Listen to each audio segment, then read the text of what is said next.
station just to spoon. You want to get a news update, my brother, to spoon. You want to know what is happening, Morocco, to spoon. Politicians want to make their decision just to spoon. You want to know what's happening in the ministry, to spoon. To spoon. To spoon. You from Fonjema, Maryland, to spoon. To spoon. If you eat kepan, graduate, my brother, to spoon. You got a spoon TV, you got a spoon radio, to spoon. To spoon. You want to get a news update, to spoon. What? Yeah. Rastafari. Kilibamba, kilibamba, kilibamba. Kilibamba, kilibamba, kilibamba. What I want? Yes, man, you batileo. Spoon TV. Spoon. Yes, man, you batileo.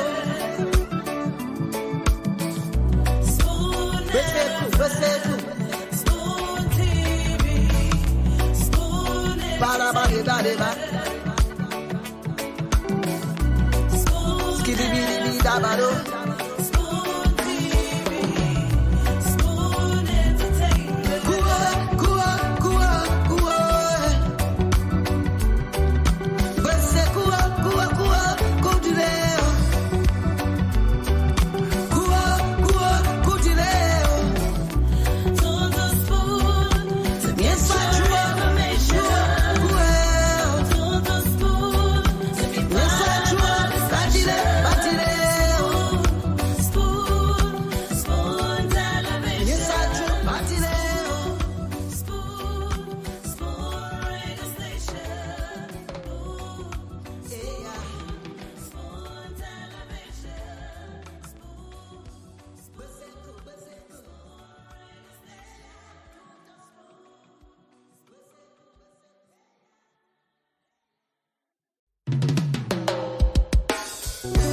Yes, a special one from the CEO, Stanton with the spoon. Then gasoline. And your boy. The monetary value is $2,150 US dollars.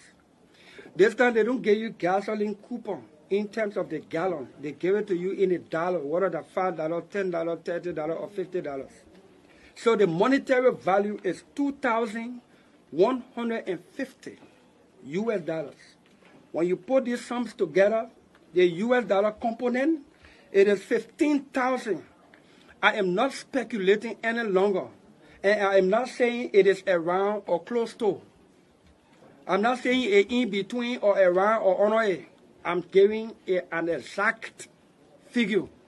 15,325 US dollars gross. When you do tax deduction, you come close to 12,000 US dollars every month. Then in addition to 29,700 Liberian dollars in salary, in Liberian dollar component. I believe this amount is too high.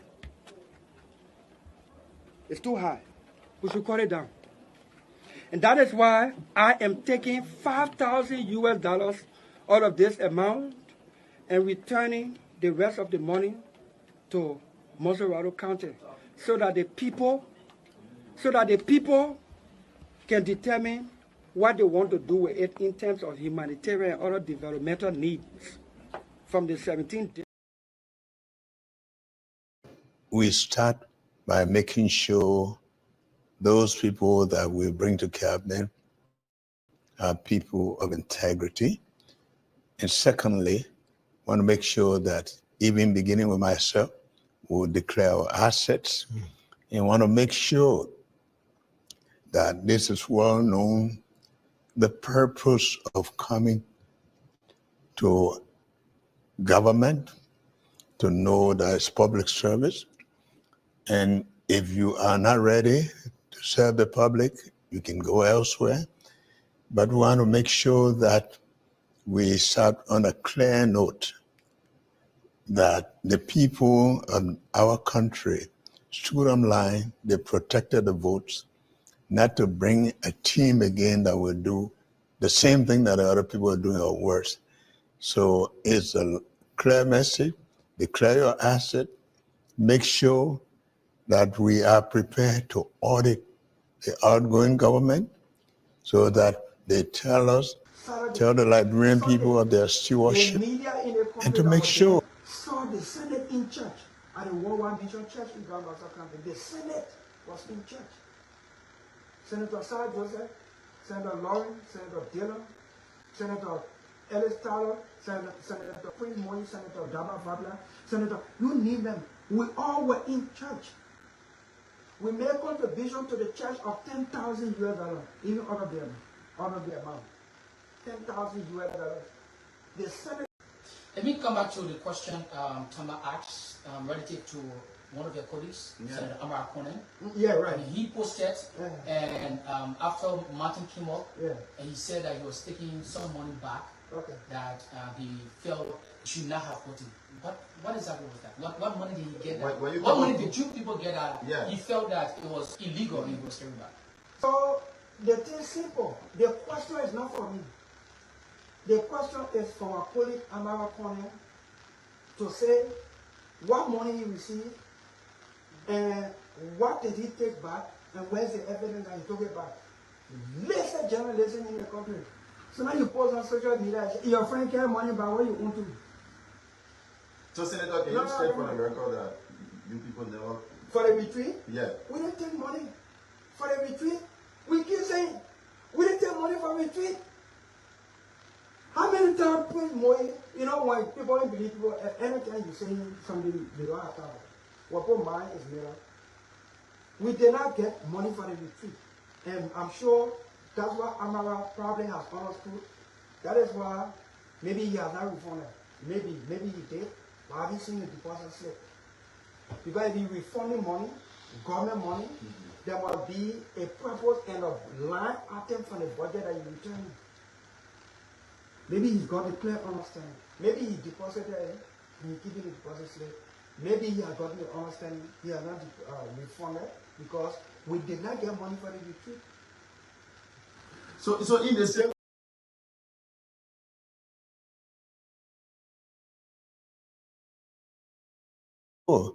that will start on the 14th where people know that they come to serve the public and not themselves. If they don't understand that, they actually fall where it may. Mr. President, like you talked about asset declaration starting from yourself and the people who work with you, as well as the outgoing administration. How do you plan to avoid the semblance of targeting people? Because some people will say these are politically motivated to tarnish their reputation or to go against them, people from certain tribes or specific parts of the country. How do you plan to avoid this? We are aware of that. And when we talk about auditing, it's not going to be a Liberian auditing. We want to make sure that our international partners work with us for a public tender, for competent and renowned auditing firm that will be qualified at an international level to make sure they come on board to do that. We are aware of people saying witch hunting, but I don't think it's witch hunting when you have to account for your stewardship, but it has to be done in a way that is well-established, entity with reputation to make sure that it audits and make sure that it reports to the public the findings. Sometimes people say that politicians make lofty promises when they are campaigning, but when it gets to governance, it becomes different. What would be different? Assuming allies of yours, family members of yours, or people who are close to you, family members, are accused of corruption during your administration, Mr. President-elect, how do you plan to tackle this specifically? I'm not coming new to government. Right. Although in different positions, I ran a public corporation that was credible. And I can tell you that I come to work not with friendship.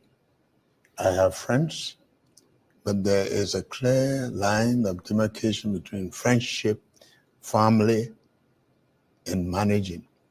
With the experience that we come with a country that celebrates 176 years, and with the life of our people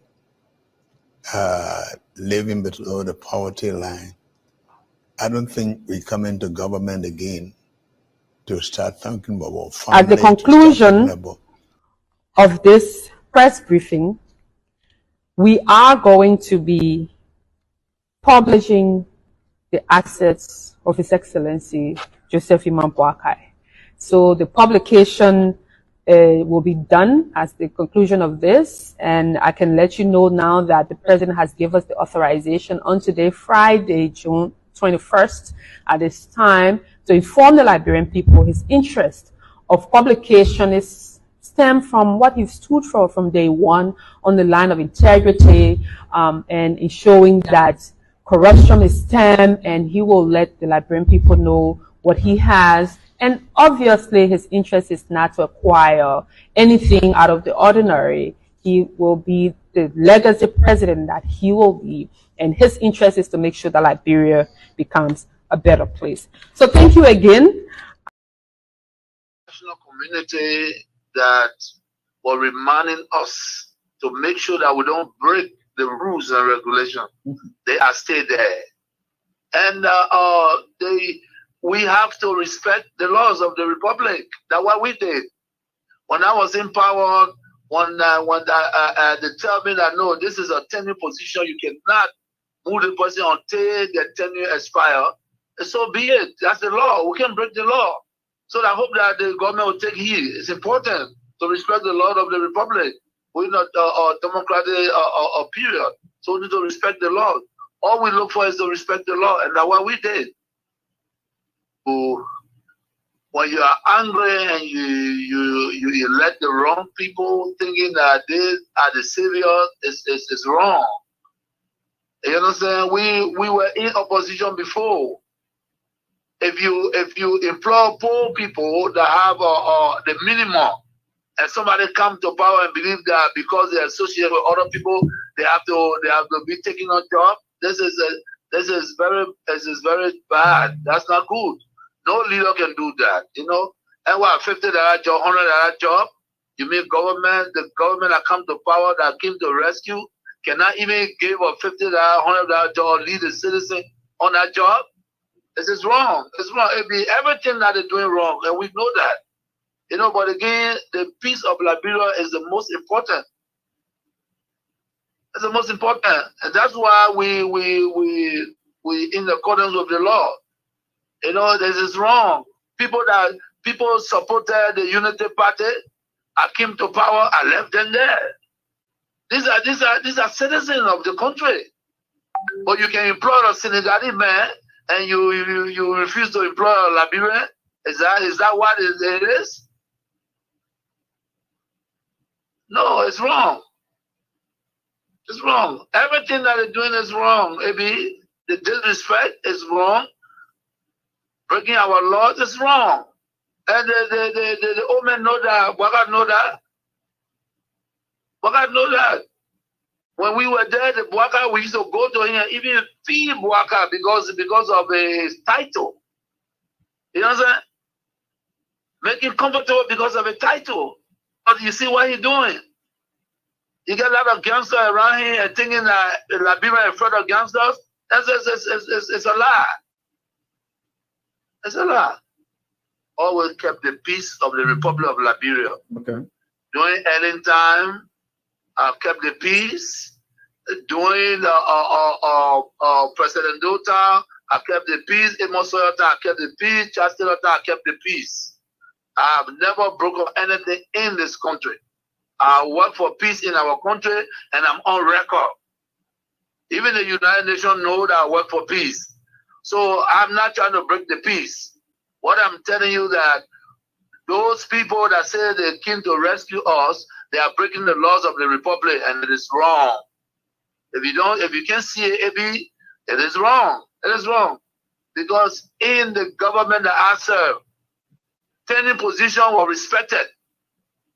Today, you can say that you're taking the person off because he associated with somebody. No, but you see, we are different. The respect I have for Ellen Johnson, I kept that respect. And the respect I kept for her, to respect the laws of the republic. I even work with Ellen Johnson as a peace ambassador. You understand? So I don't have a issue of keeping the peace of the country. Of course, we are peaceful. But we will not allow people to break our laws and then intimidate people and we just sit. That would never happen. You know, we're in opposition. Ellen Johnson, Madam Ellen Johnson said, let me give her the respect because that's somebody that I respect so much. She did some things that we did. Well, how come you didn't know all the things that were happening around you? I doubt whether you even understand this country. Even though you led it for 6 years. I doubt whether you even knew what was happening around you. Or whether you know what's happening now. I will listen to you, see the lack of understanding of what it means to run a country. So no wonder why, true that you were not sleeping according to you, the country sank to where it was. At no time in the history of this country, that leaders of our country could just be sanctioned left and right. But our most respectable partner, the United States, you were not sleeping, you were awake. This place became a dumping site for cooch and other harmful substances. You were not sleeping. Corruption reached its zenith under your leadership. You were firmly awake and not sleeping. Auditors were being murdered in cold blood, and your government could not act. Your eyes were wide open. But civil servants who were already underpaid were reduced to beggars to harmonize their salary. You were not sleeping, but every government institution we've inherited, including where I stand, the Ministry of Information, looks like a dump site. With your eyes wide open, put our country almost on the verge of being a failed state. Yes, Mr. Former President, you said this is not a change we wanted. But how could it not be? When you came with your change, in 6 months, you built 47 condominiums. Honor your change. President Bwaka is almost at 6 months, he's not built one. You said the president is appointing people based on nepotism. Your former chairman told us how you appointed people. You see, President, our orientation is different. We want to respect you. We want to respect all our former leaders. Don't push us. When you want to be dirty, we can do it greater than you. Let's keep our governance process civil. Sometimes if you don't understand the space that you're in, you created a big problem here that we are committed to fix. In 5 months, President Bwaka is bringing in 285 pieces of yellow machines that will make our roads possible, clear farmland for our people. That's practical something that the people will feed, the country will feed. The roads will be accessible. In 5 months, the road you abandoned right here on RIA Road. Just go there, even as it's raining. The work has been progressing since Bwaka took over. It took 4 years to build that one road. In months, go and see the progress.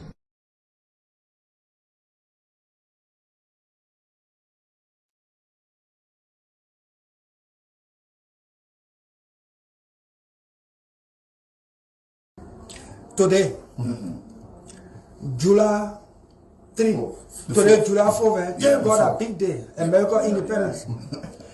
If I have put in for car, if I receive money for car in the budget, I will resign today.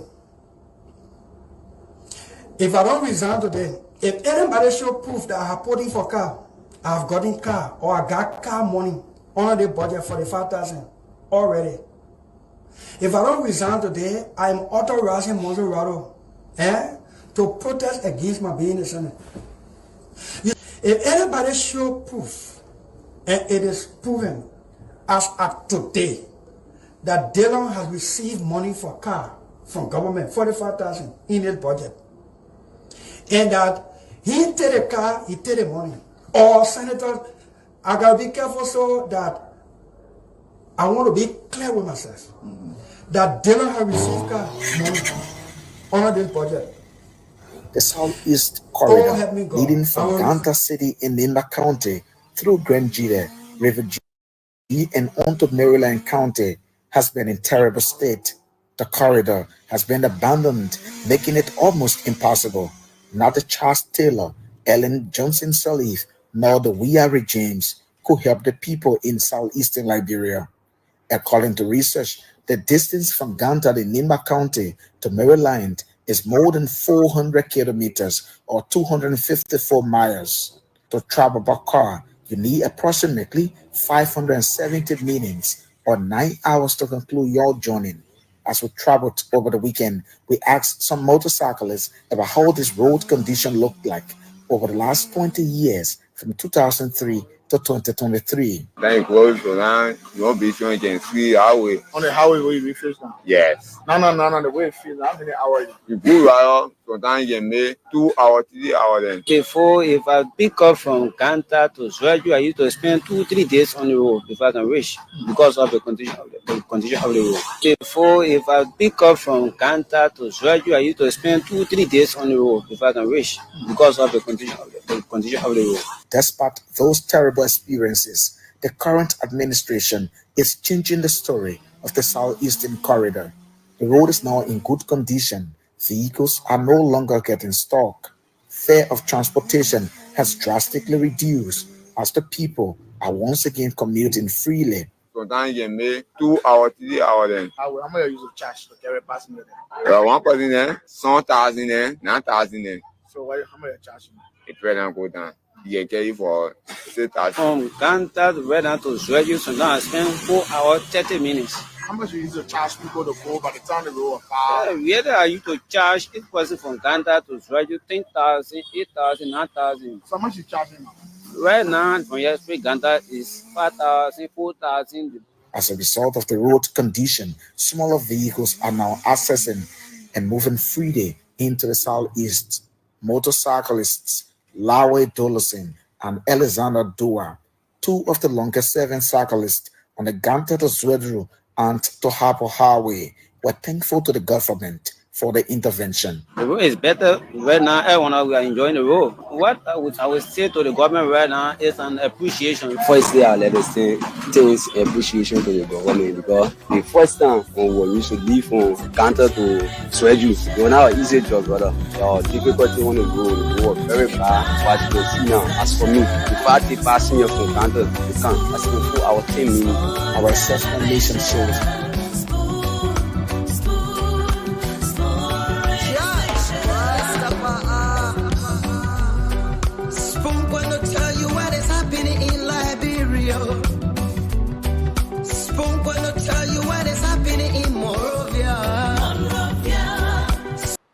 Oh yes, Spoon is going to tell you what's happening in Liberia. Spoon will tell you what's happening in Monrovia across the country.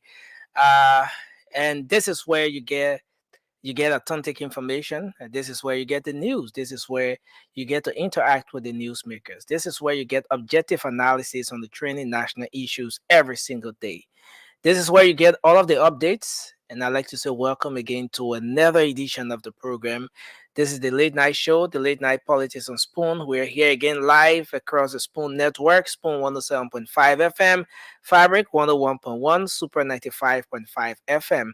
Many thanks to our partner radio stations across the country that are always relaying this program. I want to say thanks to the folks online on Facebook, Spoon TV, Fabric TV, and Super TV on YouTube. Spoon Talk Live is the handle. And I want to say thanks to all of you tonight for joining us.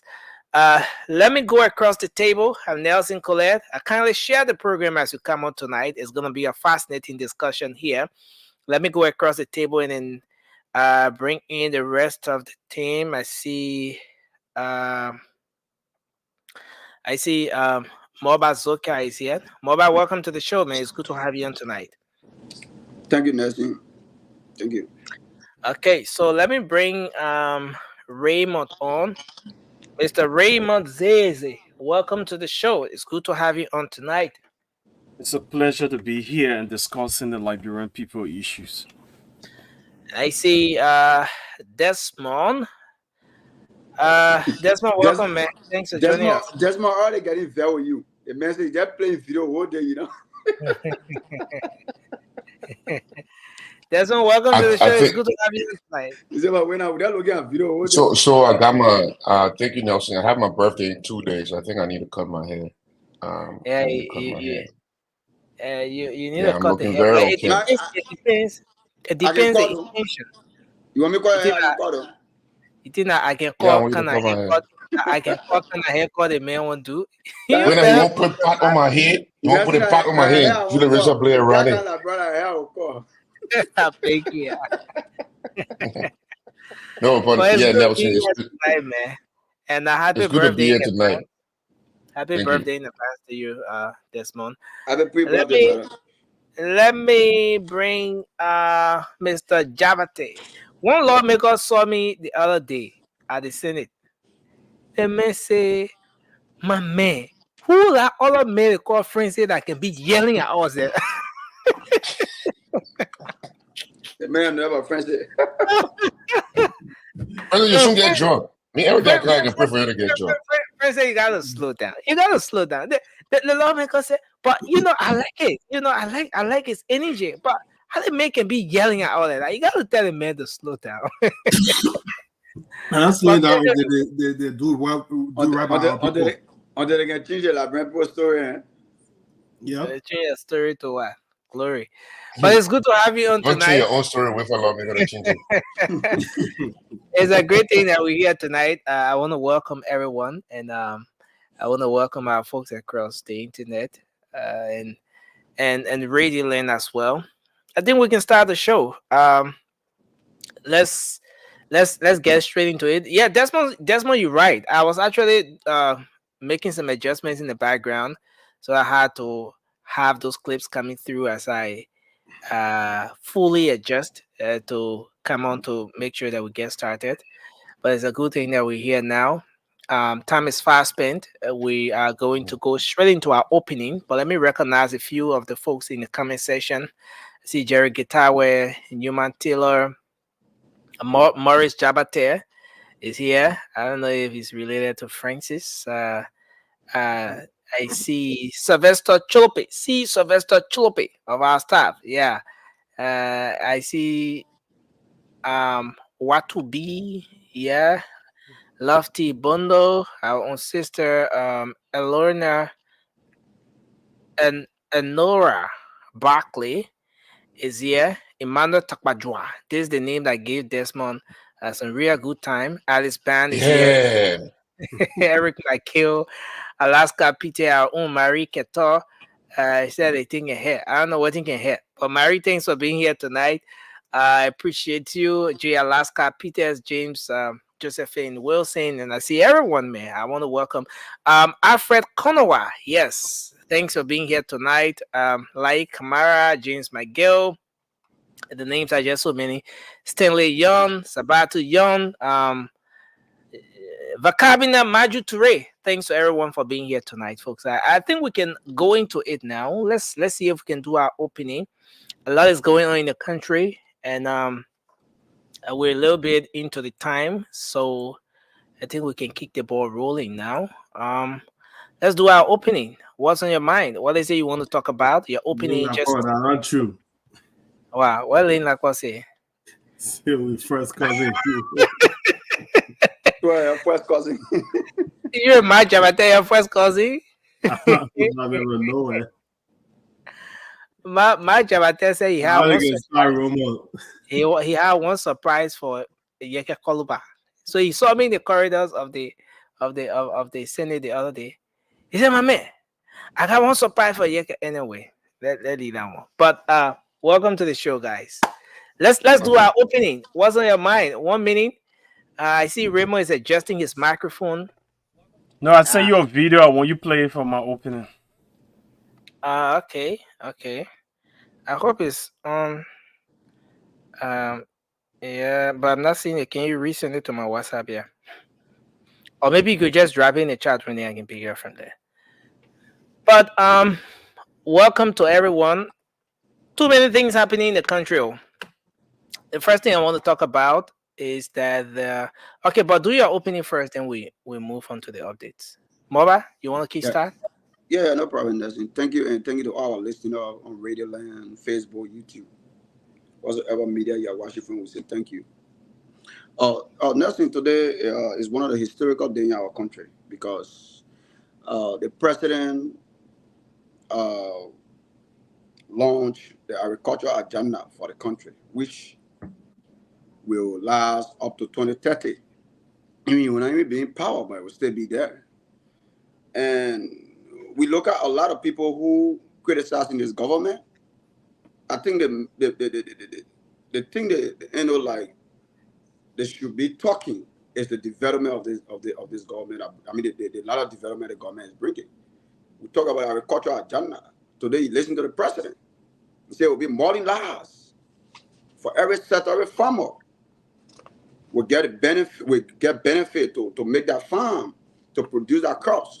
That's the reason why he brought a lot of yellow machine. And we have people using all type of putting this on propaganda on trying to politicize everything in the country. And let me tell Liberian tonight, if you want a good things for your country, don't listen to the propagandists, people who talk but do nothing. They just sit behind the microphone and lie to you. Don't listen to them. Listen to the thing. Listen to what the government is bringing on the table. Listen to what they will produce. Listen to them. A lot of people will come here, more especially physicians, will say things that is not even in the confirm. It's not even in the agenda of this government. They're talking about how they let yellow machine come in, and they're forgetting to know representatives, senators, they're taking free money. They're not eating it. But they're talking about yellow machine are bringing the money, not even 80 million, but the politicizing everything, 80 million, 80 million, 80 million. They're just saying what they want to say. But they're forgetting to know that yellow machine, therefore your role, is therefore to help sustain the agricultural sector for every county.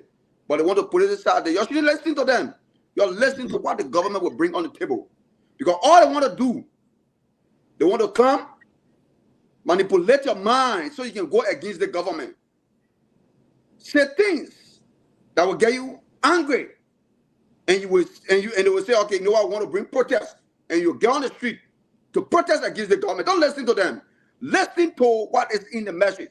Today, I can tell you today, the government of the Republic of Liberia, the government led by Joseph Yimabwaka, he holds an agricultural meeting.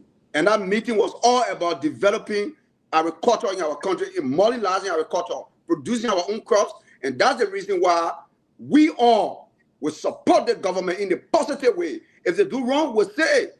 If they do right, we'll say it. But for now, thank you. Let me close. But for now, I can tell you for sure, this government is on a red path. Thank you. Where is the path headed? Next thing, we look at the roads. We know people want to politicize the machine, where the government take the money from, the government doing the work. But if forget to go lawmakers, I just wanted to know which part. $45 million to buy a car, $45,000 to buy a car, they're eating it free. But if forgetting to know the yellow machine the government buying, he ain't buying it for Joseph Baga, but he buying it for Liberians. Don't you listen to that propaganda? They are propaganda. They say what they want to say. Raymond, Raymond, I just saw your video. So let's take Desmond. Desmond, you can do your opening. We're going to skip Raymond while I try to go through the video you have here. So, when you go to public discussion, you have to define your space. And going forward, I think I found a definition. When I came here first, I was looking for a space I wanted to carry. You know what I mean? But I finally found a space I want to take. And that space for me would be, I'll respect the time you give me on every show. I would not repeat the same thing I say over and over. I'll try to use that 1 minute and use that time. So I keep it on a timer. And according to what my brother Morba just said, he gave me my opening. My people, you don't listen to us. We disagree with this action of this government. Just listen to Morba, because Morba knows best. You know what? He's the only person who wants something good for that people. Everybody that disagree with the government by saying the government breaking the constitution, we don't listen to us. Don't listen to us. Because we don't want rules, right? According to Morba, we don't want rules. Everything about it is political, right? So don't listen to us. With that, my 1 minute. And going forward, I'm starting a countdown, start tomorrow. Every day starting tomorrow, I will make a statement about the Deputy Minister for Budget in the Republic of Liberia, Tani. And this is the reason why, this is one of the fundamental reasons GMB government will fail. And I will count down every data I only show that she in power and keeping a clock for her. Thank you. Oh. Thank you, Desmond. Let's hear from you, Francis. Your opening. Yeah, good. Excuse me. It's good to be here again. This whole road situation. Folks from the other side like to say when the Christmas be good, from the Eve, but now they are seeing. Tomorrow they have a hearing with the lower house is hosting some of the government officials about this yellow machine. I look forward to seeing it. We all want to make sure our country is good for our children, our children's children. So we don't want any government leaving massive debt for our people. But our folks are criticizing this process right now. Yeah, they have a valid reason to criticize, but they are also hypocrites.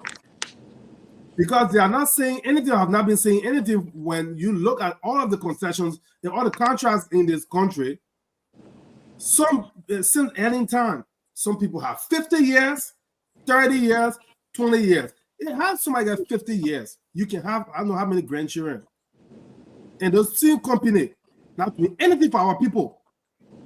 We don't know what the yellow machine, we know the intent of the yellow machine, but we don't know if it'll be utilized for that reason. But the intent behind that yellow machine, we know what it will do. We know how it will open up the country. And when the country opens up, what happens with interstate commerce? We know what that does. But people should sit there and come and try to be all or intellectualize the whole thing. Oh, the PPCC, the ABCD, EFG, and RJK, all the alphabet, they will use it here to criticize why the government wants to do what it's doing.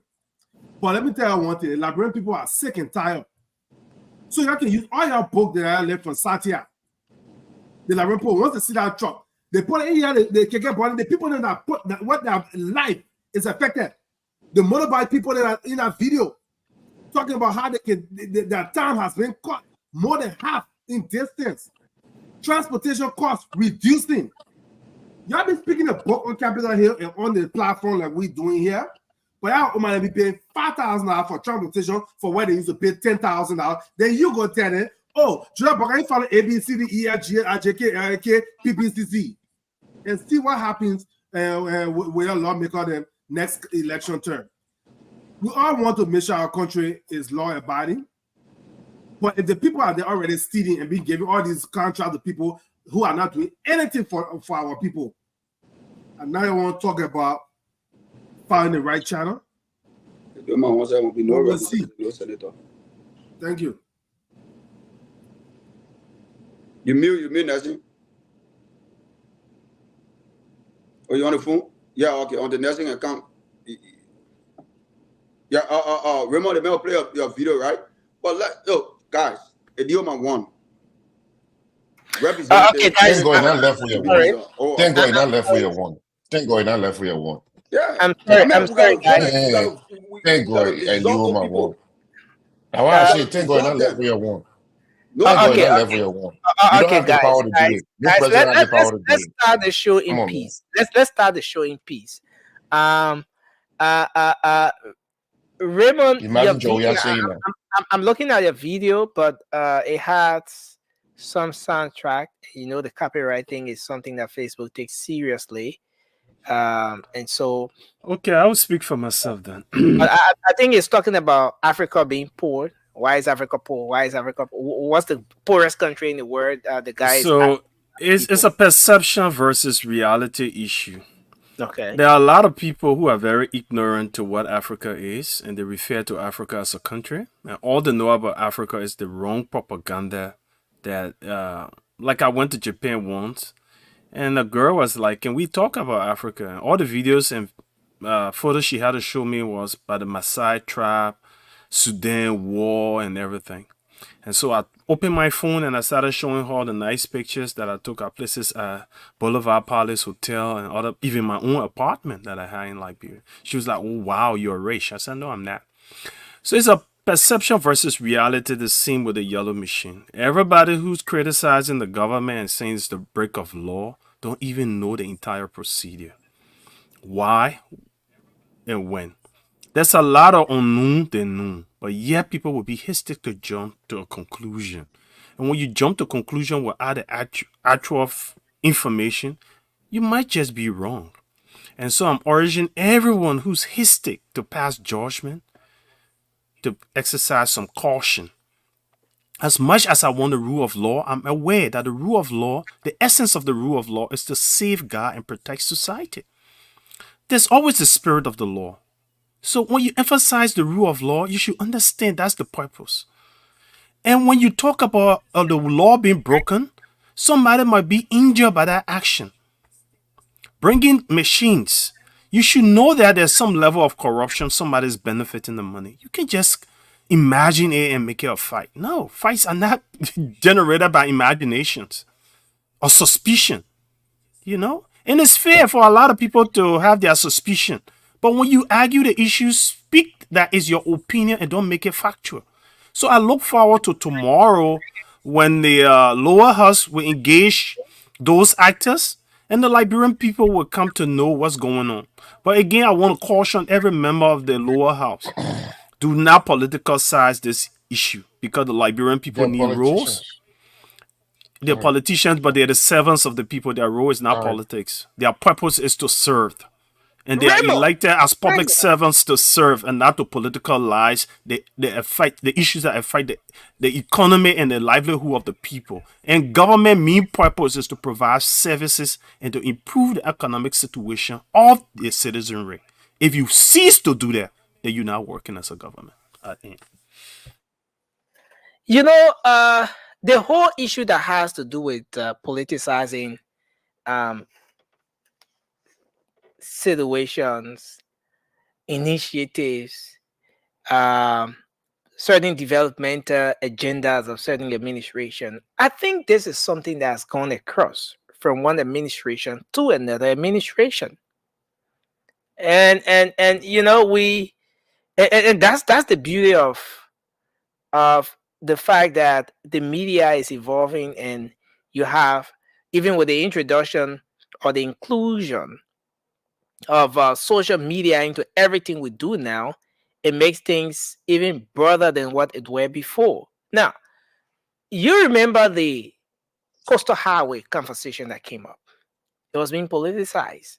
You remember the building of the famous Invincible Park that a lot of people go to now to play? It was being politicized. I remember even the House, the very House of Representatives that the lawmakers, the officials of government will be going to tomorrow. So many lawmakers said that that place has an airstrip, the James Springs Pin airfield down there, and so it wasn't a conducive location for the construction of a park. You want to talk about the unification squad, or the PHP park, as a lot of people refer to it? Well, so many people said that was a historic site, and it wasn't prudent enough to have a park constructed at that very venue, given the story of the 13 men, officials of government, who were executed right in that location. So people always politicize things, but it depends on how hard and how convincing you can push your argument. And I think that's the era we find ourselves in. But again, I want to say thanks to everyone. We can officially start the show. I can see the yellow machine thing is still all over the place. The conversation is still on. Liberians are talking about it. You know, based on the way opinion leaders are pushing this thing, Liberians are getting interested in it even more. And we can only provide the pieces of information we have about it, and then leave the rest up to the folks in charge to do what they can. But a lot is happening in the country, as we stated the other day. President Boakai today. Okay, so since I'm in Liberia, I'm a few hours ahead. Desmond is in Australia, so Desmond is ahead of all of us. But today, yeah, the man on a day break before today, the president launched officially, and Mobile, you are right. the president launched the 6 years agriculture initiative, the agriculture plan for the country. And this plan is geared towards reawakening Liberia's dying agriculture sector. So, it's under the theme, Liberians Feed Yourselves Agenda. Liberians, sorry, let me put it that way. Liberians Feed Yourselves Agenda. So,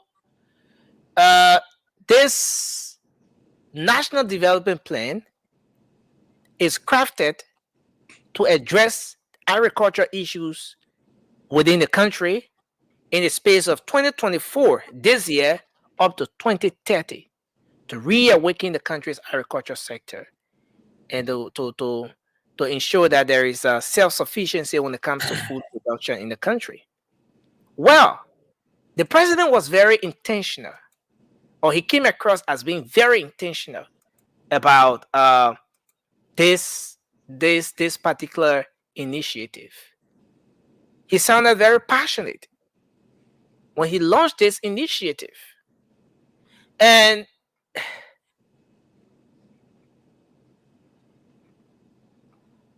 this is very interesting. You had the agriculture minister and other officials of government. They were all there. And yes, it was an elaborate one. Let me put it that way. But this is where we are, guys. The thing about agriculture in Liberia, or unveiling or launching a national plan, is it new? Is it new? Is it the first of its kind? If not, how is this? I mean, what happened today different from what has been happening in the past? What sort of change should Liberians expect? Is there any reason why Liberians should be so sure that there's a new dawn in the country when it comes to the way agriculture has been handled over the years? What exactly do we have captured in the national budget, since in fact this plan is from 2024 to 2030? What exactly do we have captured in the national budget for the agriculture sector as a whole? Okay, we have yellow machines coming to the country. Someone may say, is there any hope for Liberia when it comes to agriculture? Well, the yellow machine situation is still ongoing. Senta, we hosted them the other day. They are expressing serious concerns about the information about this 285 earth moving equipment in the country. They say they are deeply troubled. They are saying that the process lacks transparency, and it's unfortunate that it's happening under this administration. Should Senta be speaking out now? What does it mean for the country, a country like Liberia, under the presidency of Ambassador Joseph Yuma Boakai, when an organization like Senta,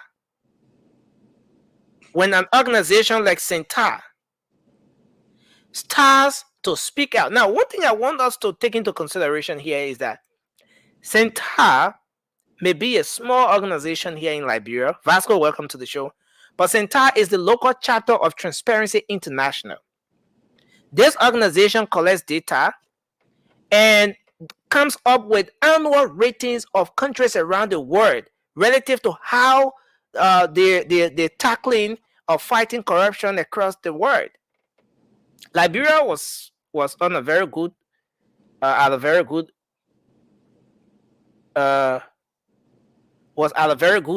position, at a very good rating on the scorecard, but gradually we started to decline. What does it mean when these civil society organizations start to raise concerns about our country, about the governance process, about transparency at the early stage of this administration. I mean, we're not going to be here long, but let's start the conversation from here. Let's start the conversation from here. The agriculture plan, 6 years, 2024 to 2020, that's 2030. Does this signal seriousness on the part of this administration? Does it mean that Liberia is about to experience a wave of change? Now, let's start with Moba, because I see he's nodding his head. Vasco, I want to welcome you to the show. I mean, it's a great way we can kickstart the conversation from here. Yeah, thank you. That's a very interesting topic, actually. Look, Nelson, for every country to sustain itself, you need to invest in agriculture. Today, we can list more than 3 or 4 countries in Africa, more than that. But I'll give you an example of Ghana. I'll give you an example of Nigeria. Nigeria plant yam because that's what they eat. Today, the people don't cry for food like we Liberians cry for food. You know why we always all the time we say, oh, hungry in the country? Because we need to invest in the soil. How can we do that? We need the support of the government. How can the government support us to achieve or to get our agriculture sector to where it was before Kilo Power? JB is laying a milestone that every government that will come to power should follow. One, let's see. You see, look, Liberians, let us forget about politics. Let us focus on what the government is bringing. Now we talk about agriculture. We all know what agriculture does. Go back to your villages. He will support you. Right? He will support you. You're playing rice, you're playing cassava, you're playing edo, you're playing potato, you're playing okra, peppers, you're playing as many as you can. You will get it. You'll get a support from the president. And when you producing all those things, what happens? Commodity, when it comes to consumption, commodity price begin to what? Drop.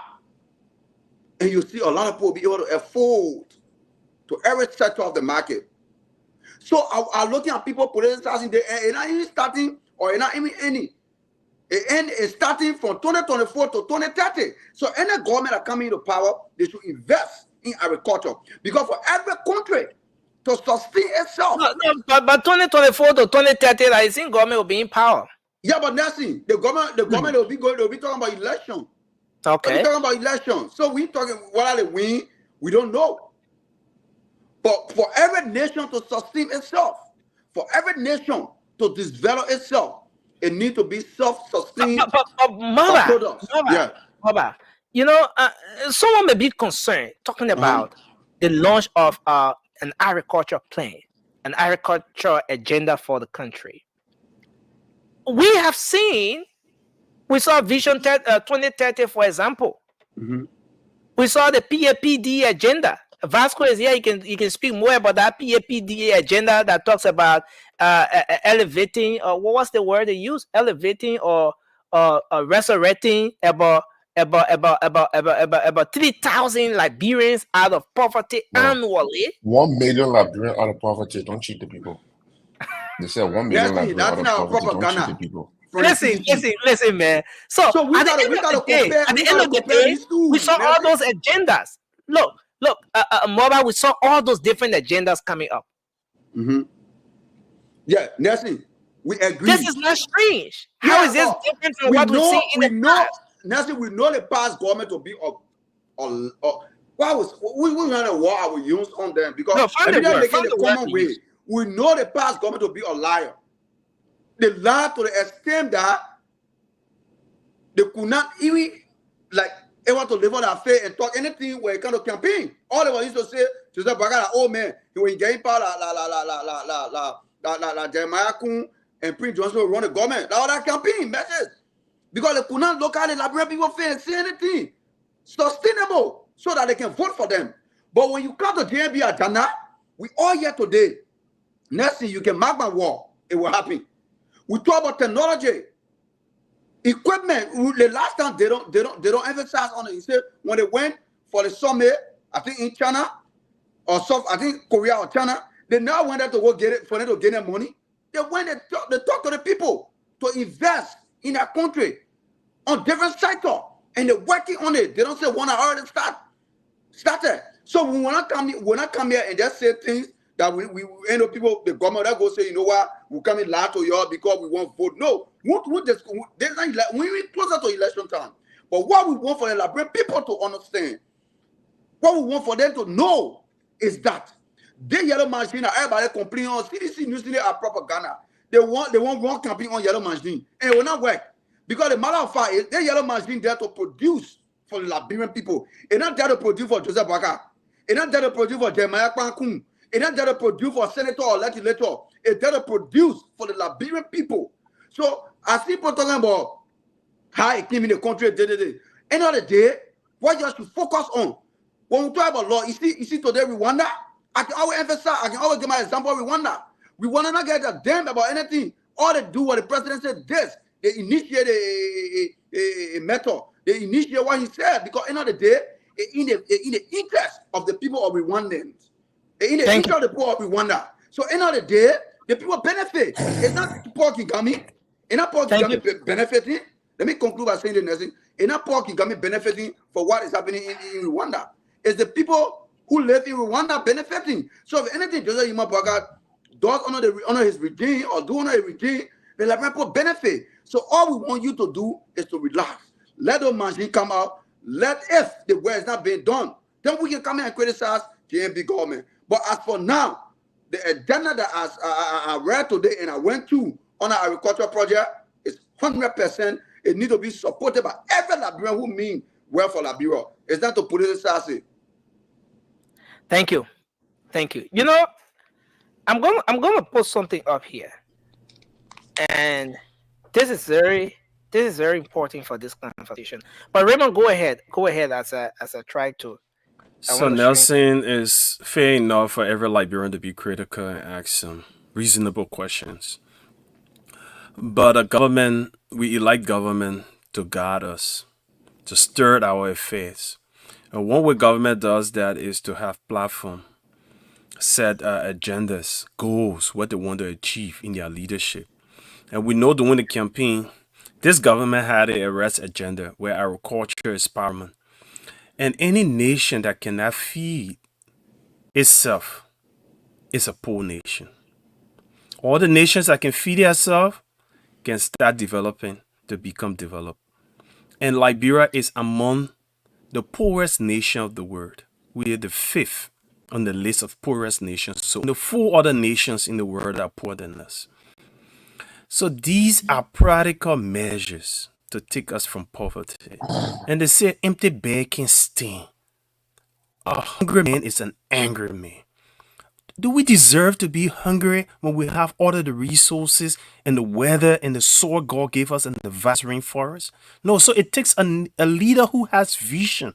And the Bible says a leader will have vision, the people will perish.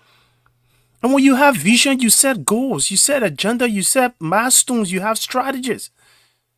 And you got timeline in achieving things. And you see the progress of it. So I think this should be celebrated by every Liberian, the fact that our government has a vision, and they had a clear vision that in a period of 6 years, that Liberians will only import about 30% of rice and will become agriculture self-sufficient. And I think that's so good, and I think that's one of the steps they have started by bringing in the yellow machine, because the yellow machines, what we call earth-moving equipment, can also prepare, lay out farmland, and can also build roads. Thank you. You know, this is where a lot of people are coming from, and it's a good thing that you strike that point when you spoke of every government having a plan, a blueprint, you know, something on the paper that should serve as a guide as to how that government proceeds with addressing certain issues, right? Now, but let's come back to the plan. We have the agriculture plan right now. Fine thing. It was launched today. But how about the fact that we had other plans, other agendas that were launched? Is there any reason why we should be skeptical? Is there any hope that this is going to be different from what we've seen in time past? Okay, yes, I know you want to say on a previous administration, but the president now, he was just elected as president, but he served as vice president under the previous administration. Immediately after the war, the first democratically elected government, he served as vice president. Are we about to see anything different? Is there any hope that the wave of change is about to blow in the agriculture sector of our country? So Nelson, right? They say your track record speaks volume about yourself. This is a man who worked and served in LPMC when our poor farmers could sell their cocoa and coffee and their cola and they make a living out of it. And agriculture bloom. We know about the Green Revolution. Maybe, Nelson, at the time you weren't around. I was a kid, but I remember. At that time, people were not hungry as we are now. President Doe, under his stewardship, President Boaka being at the Agriculture Ministry, we went back to the soil of the Green Revolution. So he has some understanding. He got some experience. He's done it before. And you see, when we're talking about people, we don't take their character away. The past government, we know what they did. Our president was making music, dancing puka when we heard even his party chairman spoke about how he was governing. That's different from a serious government. Okay. So we should not compare the two. You know, we compare two like terms and we just don't compare anything that we can, we compare like terms. That's how we do in life. This is interesting. So, but Rudolph, I want to welcome you to the show. Desmond, you can go ahead. Let's hear your take on this issue. So what I would say is this, right? I really appreciate the fact that my brother Raymond and Moabite is telling other people to be quiet and just watch until the machine not start working, then we can start talking. But we should ignore the fact that the law has been broken because the president has good intention to fix the country. But Moabite also says, the same Moabite and says is we should wait until the machines not start working with a good intention, then we can start talking. But the fact that the law is broken, we should just ignore that for now because other countries work better when people break laws. My friend Moabite used Rwanda, for example. He said Rwanda, look at Rwanda. The fact that he forgets is it's a parliamentary system. And Kagame wins 98% of the votes in the parliament. So when he sends something to the parliament, it's going to pass, obviously. So it's still not breaking the law. They're not breaking the law in Rwanda if you don't understand that. They're not breaking laws in Rwanda. They're following laws in Rwanda, if you don't know that. They win the election, they get 98% of the votes. They go to the election. You can't even win speaker. Speaker, you couldn't even win. If you want a speaker, you want to send this thing to the House. The House will put it on the floor. You're probably going to have votes on it. But that's not my issue. I'm not here to criticize the president. I'm more about this issue as it relates to agriculture. I really hope and pray that people follow President Boaka's agenda on agriculture. What he displayed for the 2030 plan, I hope that comes through. I'm a Liberian. If Liberian people start working, agriculture goes through, the economy get better, the less money I will send to Liberia. I understand the ramifications of it. Nelson, to your question, I guess your question is, have we seen things like this before? How did it manifest? Yes, we've seen it before, right? Dole Green Revelation, like my brother Raymond was talking about, I was born then. I was a kid, but I was eating before Dole Revelation. Also eating, even when he came go back to the farm, when he said, I want one, Raymond in Tucson, and the restaurant ain't finished. We saw that happen too, right? So I understand these things when presidents do it in Liberia and how it doesn't manifest. I pray and I hope President Boaka succeed. I'm willing to follow through on what this is, how Dr. Nuttall intends to carry it out. I'm 100% in support of it because it benefited Liberian people. I'm 100% in support of Yellow Machine if it's done right. Don't criticize people for saying the things that you're violating. Do what you have to do right, and then we cannot criticize you. That's all we're saying. Don't call me, don't look at people and say, oh yeah, you're politicizing everything. I'm not politicizing everything. If Mama Ability had told me, said Desmond Finley, and I'm a Liberian, deserve to know, by the way. If she had publicized because I'm maturing money she's spending. This is the 285 mission. Each course is priced, and this is what it is, and this is who brought it here, this is who we're paying for this, and this is this. You think I don't deserve to know that? If that's what you're saying, then if that's your argument, that I, Desmond Finley, don't deserve to know what the machine is for, only when the machine doesn't work for Liberian people, then I get your argument, then I can stand back. And that's where our disagreement lies. But the people we send to the House of Representatives have the right to ask these questions. As a matter of fact, they don't have the right. There are the people instructed with the right to do it, and they're not the lower house. The speaker is the first house in the legislative branch of government. That's just for the public record. It's not a lower house. The speaker is the first house.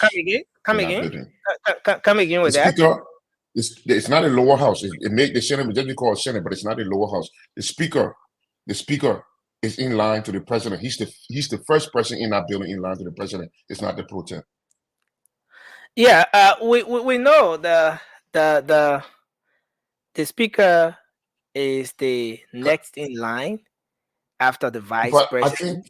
Though this is not part of our conversation, but just correct. Yeah, let's clarify for the public. Yeah, just for that. But despite the speaker being the speaker of the legislature, the number one mayor of the legislature. But in the legislature, you have the upper house and the lower house, and that remains. The House of Representatives is the lower house. The upper house, the House of Elders, is the Senate. Yeah. And I want you to take this into consideration, Desmond. Take for example. Correct. How do I put this? Okay, so you take for example. So Nelson, let me help you in this regard. Yeah, you're coming shortly. I just want to put my thoughts together. The representative, for example, is elected by people in just a single district. District 1, District 2, right. District 3, and that. But for you to be called a senator, you must work yourself out in that entire county and must know what you have. You know? Mm-hmm. So, I mean, at the end of the day, and that's why you see people will be representatives, but after some years, they will still fight their way up there. Sir Joseph did it. A lot of them, Francis Dopo, because I see. It's a whole different level. Yeah, but for you, the way you're looking at it, that's not how I'm seeing it, right? Okay. You're looking at it from somebody who preserving 9 years, somebody taking 6 years. They don't go there. They don't run to be senators because they want to do better for the county. Yeah, but let me give you the rationale behind my statement, right? Representatives are closer to the people from a representative standpoint, right? Yeah. Standpoint than a senator is. That's why there are two senators versus every district have.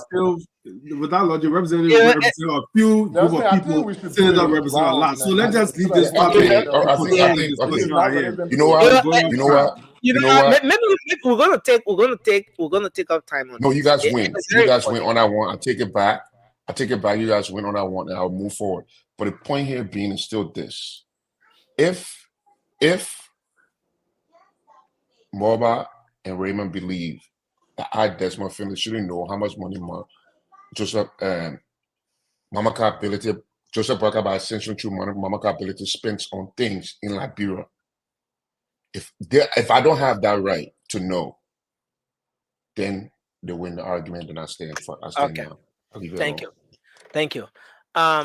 So for the record, Nelson, can I state that? Remember, you guys took almost 10 minutes before even coming. Yeah, for the talk about. Let's move. Let's do a round. Hold on now. I'm just asking for a few seconds to clarify something. I don't want to slide. My name was mentioned. There's no one to respond. I'm pretty sure you. No, not responding. Desmond said. I'm not going to respond. Raymond, just wait for his time. When the time comes by, he can respond. Okay. I know Raymond smart enough. He can memorize. Yeah. So guys, let's do this.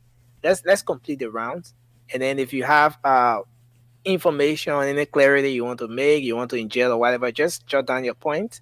Yes, and we'll come back to you. We're going to give time out once we complete the table. But Francis, go ahead.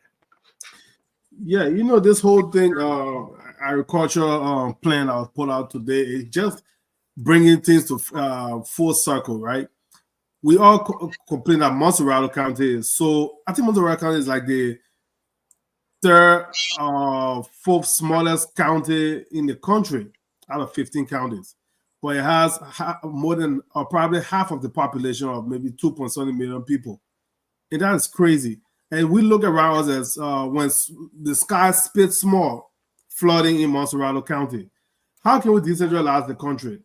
One, these yellow machines that people are heavily criticizing, which of course they have the right to criticize because they want to know. Like our brother Desmond said, oh, he wants to know. We all want to know. But on the other hand, where is their outrage on all these contracts and concessions that are being put out in Liberia, where companies that are supposed to build schools, supposed to build roads, supposed to build houses in these counties that they are destroying, extracting our resources for 20, 30, 40 years to come. And we don't see anything in these counties. So I don't know that it's pretty much hypocritical for them to be upset about this. But on the other hand, when the yellow machines open the road, people go home. In the US here, people drive 1 hour to go to work. 1 hour, so not 2 hours one way to go to work. Say everybody want to hustle in Montserrat County, let them fix the road. Let the road be good. Less traffic. People can even live in Banga and can work in Montserrat County. When you're done, you take your 2 hours back home with your car because you got good road and you relax. Montserrat County will be empty. And when Montserrat County empty, there's fewer people there. The drainage system will not be overloaded. And people will not be building in the waterways. But also the agricultural agenda, it helps our people. That's job opportunities. A lot of farmers will go back home. We are losing our future farmers in our country. Because when the war came, it drove everybody to Montserrat County. Some people in Montserrat County today, their parents were farmers. So they got hundreds of acres of land in that village, but they don't even know about it because they were born in Montserrat County and never been back home. You see? So there's a whole lot that come into the agricultural agenda and this yellow machine thing when the road is open. So I want to tell our CDC brothers and everybody in Liberia, put on your Vera policy hat, but also look at what's happening. What will happen in the country, what you stand to gain, and not even if it's not what you stand to gain, what your future generations stand to gain when the country is open up and people are all over the 15 counties. What would that do for you? Don't let anybody come and tell you, oh, because they won't come into it. They are scared. Red CDC is so scared. They are shaking in their boots that if we tell them to put our 6 months of remake, we face the road to the southeast. They probably come and face it in 2 years. Or by the time it 6 years over, the southeast will be open and we can go back to there to tell them to vote for our people from the southeast. So that's why they are afraid. They don't care about the yellow machine. President Biden can even bring 30,000 yellow machine after 2029. If that one bring it into power, they want it. But they are afraid that the road will be passable, the road will be good, and they cannot look in the faces of the people of the southeasterners and tell them, we are a better option for you. They will tell you what happened to your 6 month ring. So let them keep talking. But we'll look forward to seeing what the lower house has to say tomorrow and what the government has to say about the yellow machine. But don't be afraid. You deserve it. It's about time that we get our country open. Thank you. Thank you, Francis. Vasco. Yeah. Let me say hi to you guys. Hi to our listeners and those that are watching us on YouTube, Facebook, and other platforms. So, right now, look, we are not talking about election. Election is 2029. So, it is up to this government to do what is needed for our people. If they do those things, you don't have to keep worrying about the CDC. If the people know you perform to their expectation, they will vote for you 2029. Let's discuss the burning issue. What are the needs of the people right now? What are the number one priority in the country right now? These are the things we should be discussing. Forget about yellow. Yellow machine is nothing. We got yellow machine in the country.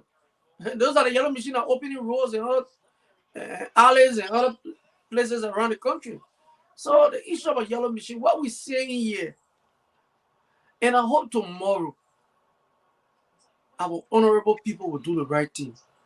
First of all, those people that are coming to you guys tomorrow, apart from the AFL people, like for Grace Bay, Mamaka Ability, those two people, they are suspect, they are criminal suspect already. So they broke the laws already. So they are criminals.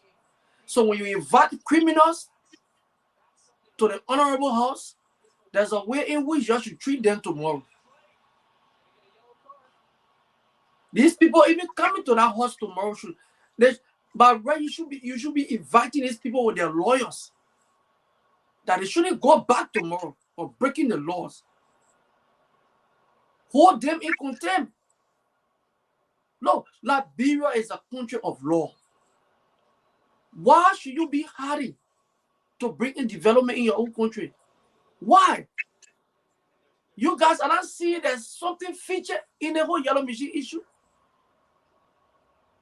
You didn't do any arrangement. You didn't pass through no proper channel. Then you brought machine in the country and you paraded the street to give up public sentiment. Is that right? Is this the integrity you guys talking about at Joseph Boakai Harvey? Everything else said on the show is saying integrity. You know how many laws Joseph Boakai broke, President Boakai broke in our country? He's damaging himself.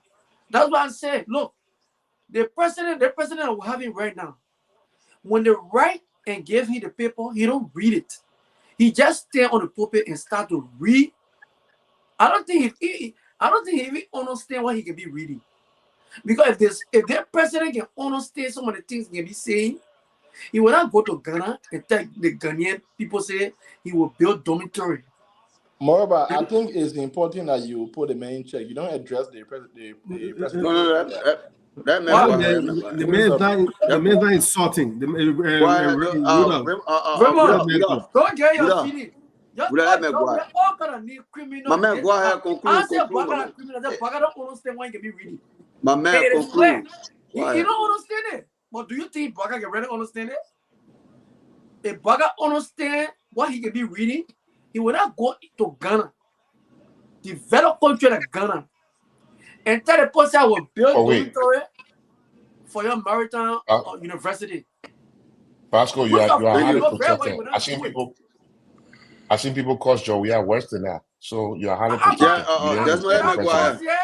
Go ahead. Vasco, conclude. I said, Baga don't understand why he be reading.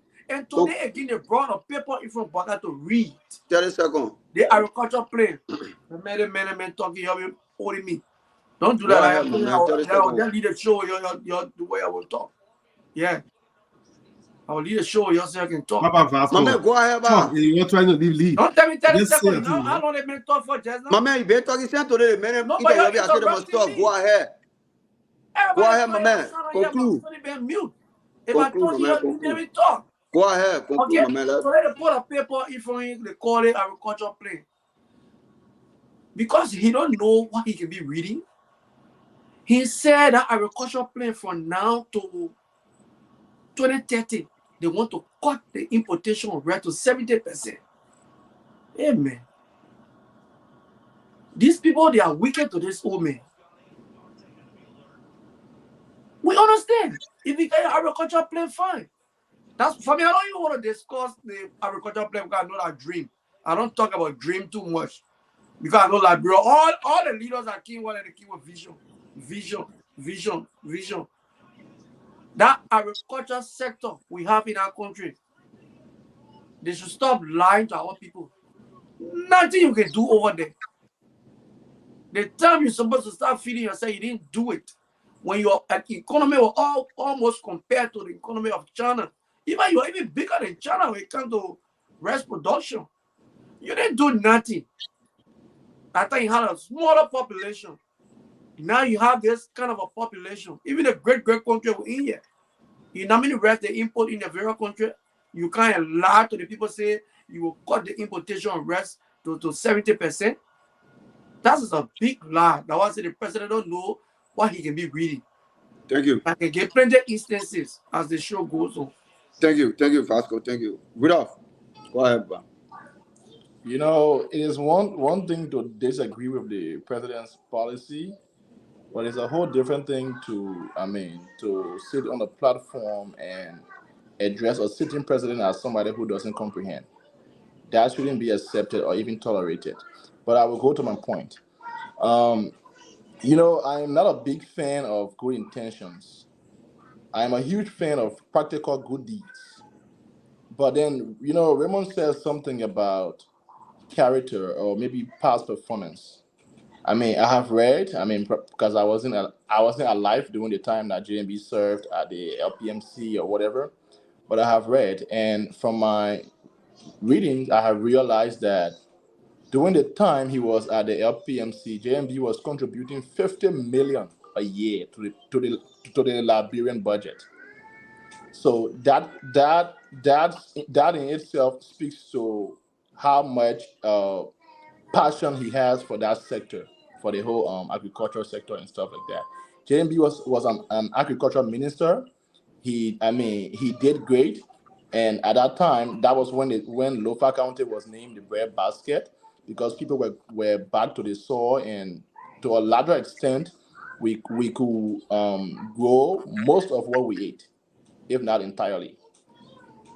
You know, and the question here tonight was, why should we take this serious? Because it's not the first time.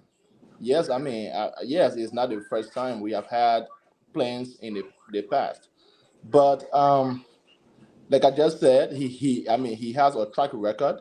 He has a history of this thing, so that is why we should take it seriously. You know, JMB agenda. He has been very robust when it comes to two sectors, right?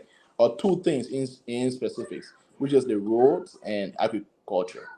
And I think his level I think I think he being very robust about these two things, I think is what have led him into this whole yellow machine saga and stuff like that. But I'll not go into that. You know, I listened to JMB today. He said something, right? He said, the more we buy our stable food or our from other countries, that is the more we are subsidizing the other people agricultural sector. What he simply meant was that the more money we spend in places like India and other places that we buy rice from, that money is going back into the agricultural sector, and it is making it big enough. And while we who are spending the money over there, we are not doing anything about our own sector. And and that is, for me, that is very strong, right? Because the first step in solving a problem is to first understand the problem. So this shows that JMB has clarity of understanding of our problems, right? Because the thing is it's crazy that we grow what we don't consume, and we consume what we don't grow. No country survive like that. No country grow like that. So, guys, I am very optimistic about this plan. I think he means well. He means business, and you could tell from the way the speech was even being delivered. You could tell that JMB means business. He has a focus and he has a perspective. Thank you. I will stop here for now. Thank you. Nelson, you there? Oh, okay. I think Nelson went back. So I'll give everybody 15 minutes to 15 minutes. So, look at me talking about 15 minutes. I'm gonna say 1 minute. I want to say 15 seconds, but good. Okay, 15 minutes. 15 minutes. 1 minute. But I asked 1 minute. I want to say 15 seconds. But I should respond to something that Desmond said about me. Desmond, when I spoke, I said it's fair enough for everybody to be critical of their government, but when you come to a conclusion without information, you could be terribly wrong. As a matter of fact, everyone is saying that the government has broken the law, but nobody's citing in the law. So that's not an argument. That's an opinion. Oh, I think we did that. but I respond. What's the Why law the government had broken? Why, Continue Raymond, the when you use procurement your time. law, Use I your think, Raymond, finish. Just can do that Thank you. here. yeah, I come in. Raymond, I think they Yeah, do talking your about the own. procurement law. Why What the procurement law says? they Is it got a to pass through? Continue talking. is it Talk a your own. perceived law or what the procurement law says? They got Talk to your pass own, through. Raymond. And hold on now. My question here is, when you Uh-huh. coming up with these arguments, why the fights? Be quoting someone. I've done a research. I went to the PPCC, and this is what the PPCC says, and XYZ. But I say there are a lot of unknowns, and myself want to know what the outcome would be tomorrow from the lower house. So I'm open to the discussion, and it's the right of every Liberian to know what their leader is doing for them, but do not jump to hasty conclusion without the information. That's my argument. Thank you. Okay. Desmond, stay All away.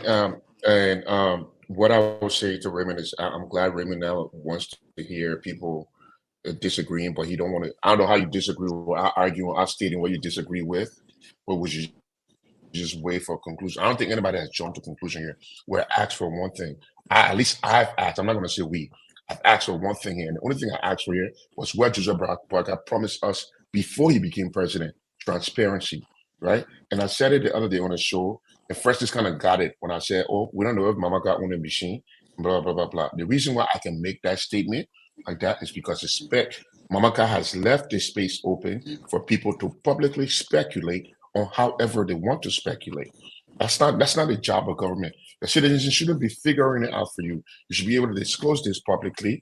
Everybody should know the details of it, and then the government can go from there. I never accuse anybody of corruption. I'm saying the illegality here is this. There's two forms of it, right? There's two forms of potential illegalities. I never accused them of crimes.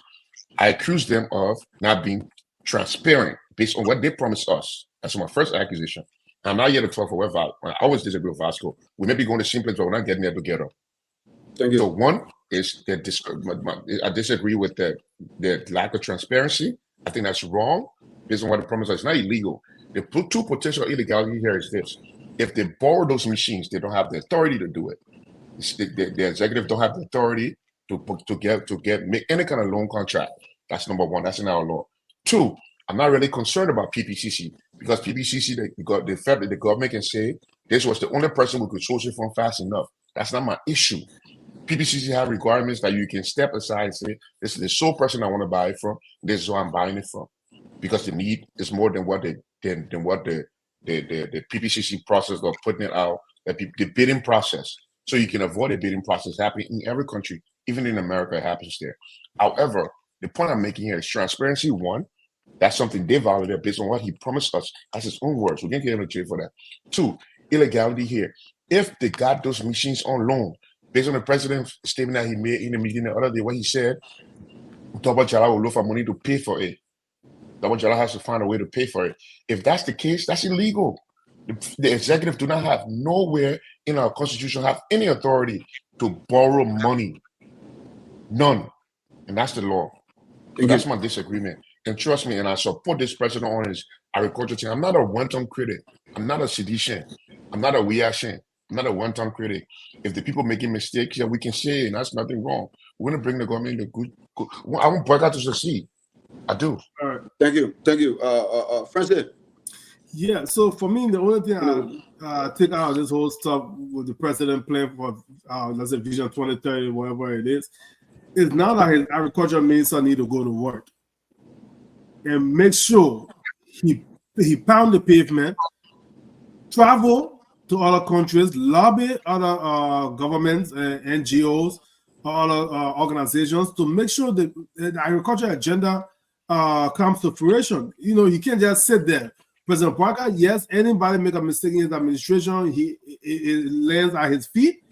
But now that he has put that out there, the agriculture minister needs to get off his behind and start running around the world, looking for the money, looking for the equipment, looking for the technical know-how, the training and everything to make sure that President Parker agenda comes to life. So, you know, it's sad to sit and see our people praying. It's almost like Liberians are praying for their leaders to fail. In the United States, people that did not vote for Donald Trump when he became president were praying for him, for him to be successful, because you know why? When he's successful, everybody is successful. But only in Liberia, I see people say, "Hey, God, probably fail." Even though I'm hungry, my children ain't go to school and they're building empty, no chair to sit down on. But let them feel so at least we can come out and get chairs for the next time. What wrong with you? Some people may not even see 2029. But your children eventually will be here. Anything that's done wrong this time may set our country back 5-10 years. The wrong we talk about it, but I need to stop this stuff. Thank you. Fasco, what kind of Ruda you'll be the last? Fasco, 1 minute. Okay. Yeah, I mean, Ruda, I didn't say any negative thing or did not abuse the president. I said the president don't know some of the things he can be saying. Because it beat my imagination sometimes, some of the things I can hear. And I can give you more, a lot of instances. The president on BBC, they asked him at the marshal, the BBC correspondent went there.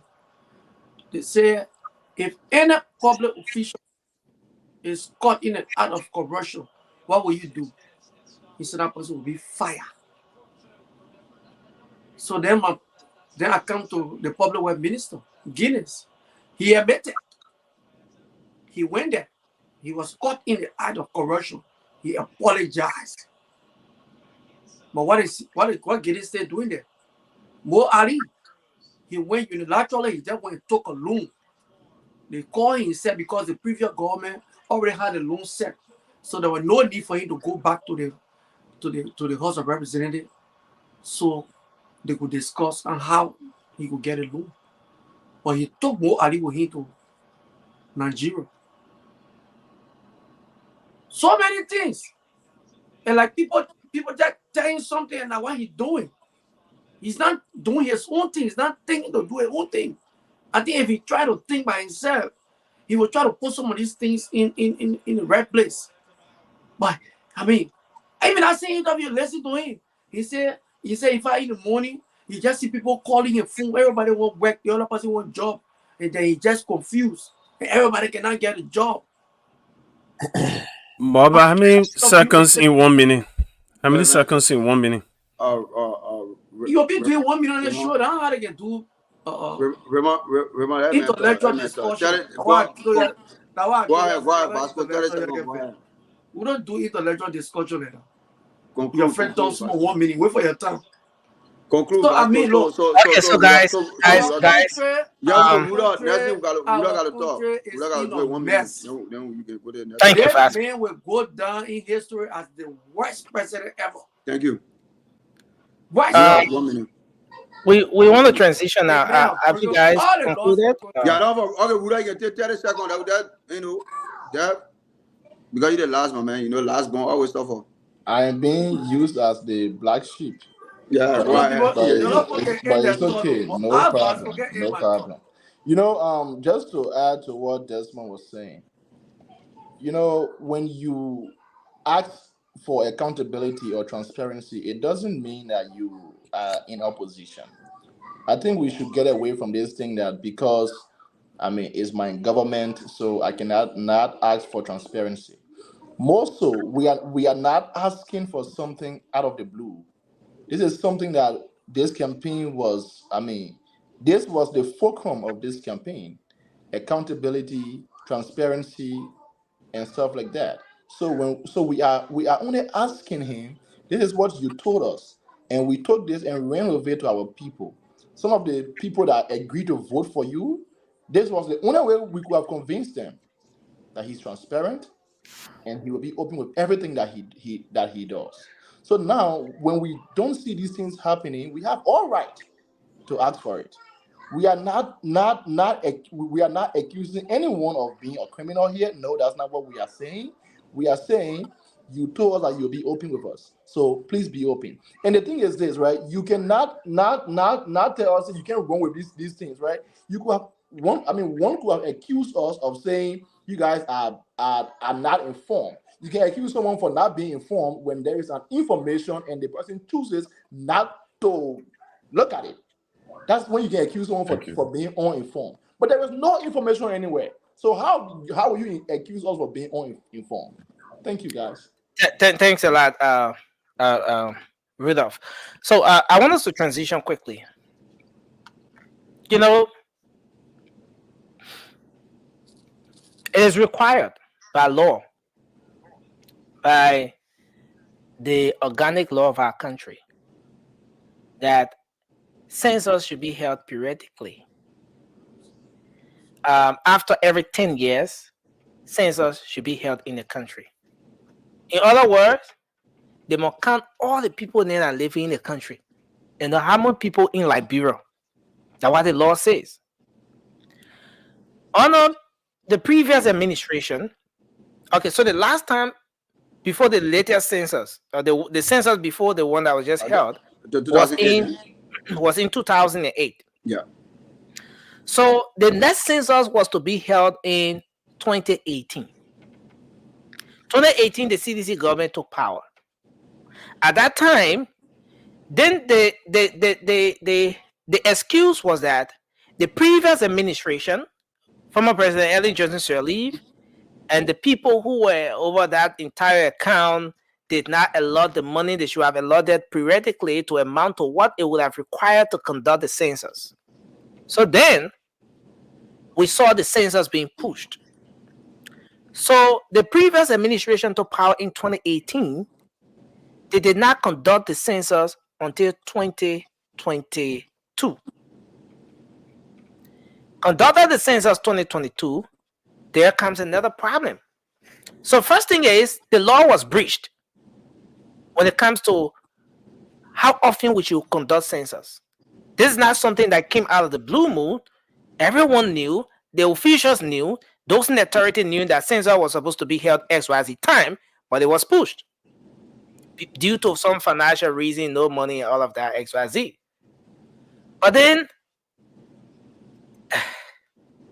I want to put something up here. Let me get this up. After the conduct of the census, the Constitution says something about that. And I want to put up, and I want us to read exactly what Article 80E and F says about this entire census thing. So I don't know how many of you can see this stuff up, right? You can see clearly what's here. Okay. So D. It says D or E. No, let's start from D. D and E. It says each constituency shall have approximately equal population of 20,000, or such number of citizens as the legislature shall prescribe in keeping with population growth and movement as revealed by the national census, provided that the total number of electoral constituencies in the republic shall not exceed 100. So we have 73 electoral districts right now. We're going to come to that aspect. So E, and this is where it gets very interesting. It says immediately following the national census and before the next election, the Elections Commission shall reapportion their constituencies in accordance with the new population figures, so that every constituency shall have as close to the same population as possible, provided, however, that a constituency must be solely within a county. And so this is very interesting. Now, census should be held after every 10 years. Immediately after the census is held, that's where 80E is talking about now, there should be the National Elections Commission now should go about, upon the instruction of the legislature, with the involvement of the legislature, they should go about to reapportion constituencies. But the reapportioning of constituency, and there's a reason why I'm still keeping this up, the reapportioning of constituency will happen after the first one you see up there in D, where it says each constituency shall has approximately the equal number of 20,000 and blah, blah, blah. So, for example, now the legislature we have, right after that census, the legislature is supposed to set a new threshold as of the time this constitution was crafted. The threshold or the ceiling for the number of people who's supposed to be in a particular place to call that place a district was 20,000. But the law says this 20,000, the legislature get it right to increase it, to say, okay, based on the population, the 20,000, okay, let's say every 30,000 will be one district. Every 40,000 now will be one district. Or let's get rid of 50,000. But, or you say, okay, it will remain 20,000, but the number of districts, so since Mozzarella get 17 districts, we'll increase the district. It will still take it 20,000, but we'll increase the district to 20, 21 or thereabout. But anything you do, the district should not exceed 100. But this particular action was not carried on by the legislature. And the excuse for that was that, oh, the legislators held the census late, and so we didn't get much time. And a lot of people were raising concerns at the time that if we do the thing, we will be violating the laws of the country. The law says immediately after the census, we should reapportion the district. We, the legislature, we should set a new threshold. The next should go about to reapportion the district. But then the question tonight is, why hasn't the legislature and not even the National Elections Commission taken an action to correct the constitutional violation that's already been carried out? Under this administration, we're talking about rule of law. It's been 5 months. Vasco will say 6 months. Or you gave me change, you even say 7 months. 7 months. Since this administration took office. Is this business as usual? Or is there any reason why Liberians should accept that it's not business as usual, but there are reasons why these things are not happening? I mean, what does it say about us as a country when it comes to our own laws? Let's start the conversation from here. I mean, Raymond, you can take on the conversation, and we can make the round table on this particular issue. So Nelson, that's the hypocrisy about discussing Liberian national issues. That's most time baffles me. You know, people will run with one story and will add all the legality, transparency, and the likes to it. But when other things happen, they try to, because sometimes, I don't know, maybe those stories sound politically appealing or something. But this is what I know, that the laws and the governing process of the system in Liberia should help improve the livelihood of the ordinary Liberian people. Anything that does not, any action that does not, is not geared to that purpose, for me, whether legal or not legal, it should be, because laws get outdated. People change laws because the relevance of the law and how it affects the life of the people is more important. So talking about the census, and I just don't want to go back to what the past government did. And the last time we heard the president saying, during my tenure, I never broke no laws. Well, whatever made him say that, I think I would just use an appropriate word. He was delusional. Or he was in utopia when he said that, because it was far-fetched from reality.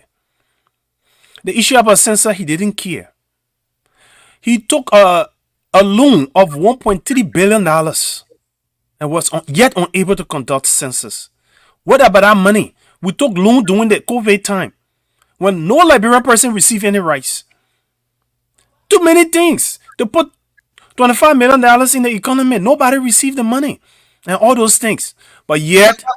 But Raymond, you say you don't want to go back. But no, I mean, I just want to reference these things because these are comments they made, right? Since you're going back, let all go back. Since you're going back, let all go back. Okay, if you want to shift the blame on the previous administration, then someone may be asking the critical question as to, how about the administration before the previous administration?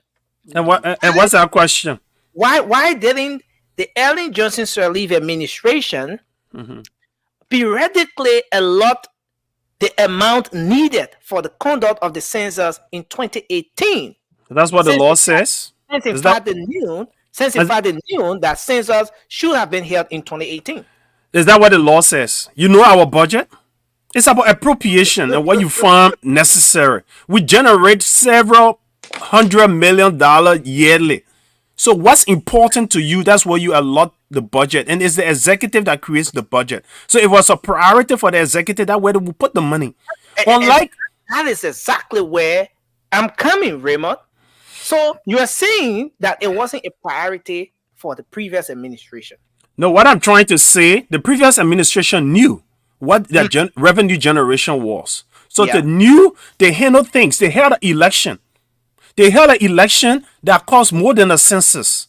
The cost for running an election that they ran was the value of more than a census. So why not the next government that had a year budget to take money from that yearly budget and appropriate it to census?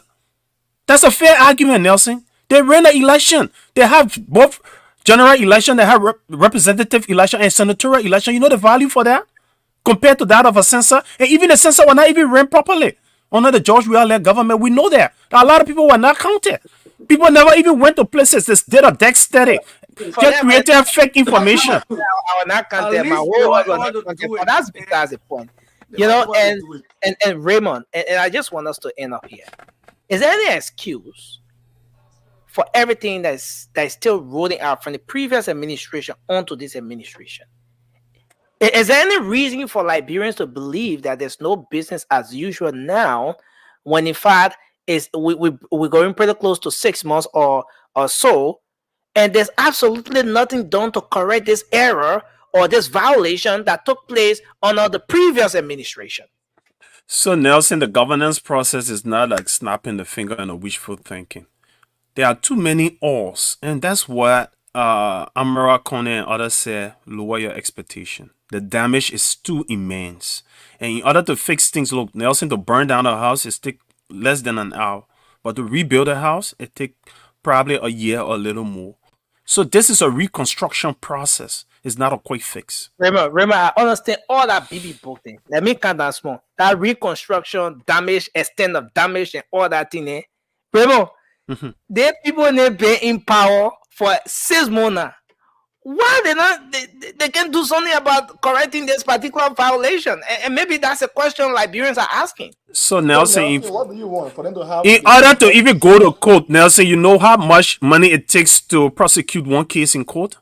Nelson, there are competing priorities. So the agenda of this rescue mission, they got 6 years to achieve their agenda. It's not even 6 months. So it's their timing to decide what to do at what time. Of course, the Liberian people can ask the questions. And there's nothing wrong with asking the questions. But asking them to do it because that's what you want, sometimes you got to be fair in your expectations. Wow. Thank you, Raymond. Thank you. Desmond, let's hear your thoughts on this. The census, the excuse was that the census was conducted late. And so the legislature, everybody violated that particular provision of the Constitution. They didn't carry on. They didn't set a new threshold to come up with new districts or whatever. No, they didn't do that. It was violated. But why are we still walking in the violation? Desmond. So Nelson, I'm glad that I like. That's why I like this show, because you don't take sensational topics and talk about it. You bring about minute topics that create problems in the future. Like this speaks to me. Like there's two things now. Remember they said they wanted to change the election date from rainy season to dry season for them to go vote. Then when it rained and they said it got flooded, they said they want to relocate Monrovia all of a sudden, right? These are all reactionary things. This is where when you see a senator have a budget of making of $15,000-$18,000, this is what you hire people for with that money, and you carry 3,000 home. You pay professionals to do your work, right? And you don't have problems like this. But Musa Ability is presenting a bill in the House about government, right? About government, suing the government. There's no provision in Liberia that where a citizen can get and sue the government for government own violations, right?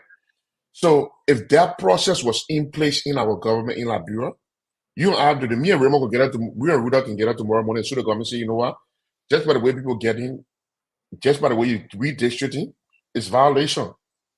And the Supreme Court have to rule on it based on the census and the law. Like you just put up, it's a complete violation. But the processes aren't in place for people to talk about. But I was very disappointed hearing my brother Raymond say, yeah, because we got competing priorities, we should just not, let's just break the law with competing priorities. There's a thing in the US government called discretionary spending and non-discretionary spending. The day you want to die as a president or not win election in America, tell the people that say you're not funding DOD, defense, and tell us you will not pay in Social Security or you will reduce Social Security. They're non-discretionary spending, meaning before the budget come out or the whatever resolution come out for spending, those monies will go out. So what I'm hearing from Raymond is because we run a budget on competing priorities, that we will spend money on things that aren't legal because this is what our priorities are, and forget things that are legally done because the budget is not enough to go around. To me, that's laziness, right? That's not any laziness; it's illegal. You don't break. Go ahead.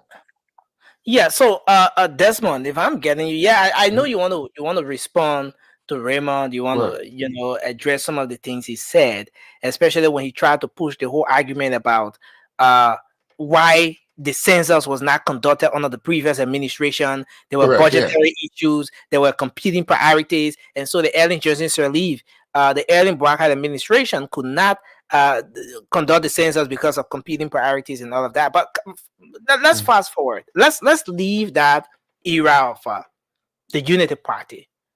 Correct. Let's go a little bit into the We Are administration and then come back to the Brockhart administration. But is there a reason why we are where we are? Is there any justifiable reason why we find ourselves at this particular spot with the violation of our law? The only reason why we are where we are because we're no respecter of laws. It goes back to the same yellow machine thing. We have no respect for laws as long as the law applies to us. If the law applies to Raymond, then I Desmond want to see it work. If the law applies to me, Raymond wants to see it work. So because we're non-respecter for laws, every lawmaker that talks about constituency, they're not lose election. They're not voting on constituency. Once they lose election, they will come back out and talk about, it was funny. One time I did this. It was funny. I think when George Weah got elected, I was in Liberia at the time. It was funny to see lawmakers that lost their seat was mad that a new lawmaker that were increasing the amount of money that new lawmakers will lose the seat would get. Their pension money. They was mad at it because they wasn't getting it. So we don't respect laws and we don't understand that laws is only there to protect everybody, not somebody, not some people. So when you say, we didn't, Ellen kick it down to We Are. You know what We Are thought about it now? So if Ellen can kick and break the law, our president We Are, guess what I would do? I'll break it too. If We Are break it, guess what? We the pundits on the show and say, you know what? If We Are can do it, you CDC people, you don't talk to us, United Party people. Guess what's going to happen in 2029? But Nelson, hold on. Yeah. Nelson, can I make a correction here? Did Ellen break the law on census? She didn't do it. Yes, she did. No. What law she broke on census, Desmond? No, I'm coming. Let me come in a bit on this, Raymond. In a sense, she didn't break the law. If you're looking at it on what's on the book, she didn't break the law. Because the census should have been conducted in 2018, and by that time, she was already out of power. Yeah, correct. So if you're looking at it from that end, it is President George Weah who broke the law. But if you are looking at it from a standpoint where in government, which is continuity, should have prepared before the conduct of the census, then she broke it. And Nelson, that argument is a faulty argument. We make budget yearly. We don't make budget projection for 5 years. That's not the laws of Liberia. So when you start offering such an argument, you're in error. Oh, okay, and I understand where you're coming from. I agree with you on that one. I agree with you that Ellen didn't break the law because what we could have did in alien defense. Yeah, if I were alien, it's my argument. You could have kept my people that was still legis, and they would have continued the work that they were doing for planning for this is why something. But we have put own people there. No, this is where I'm coming from. And Francis will coming to you. But this is it. And I know you're agreeing with Raymond because Raymond spoke of the budget being an annual thing and all of that, competing priorities. But I remember at the time I was assigned at the Ministry of Information, MICI, this regular press briefing.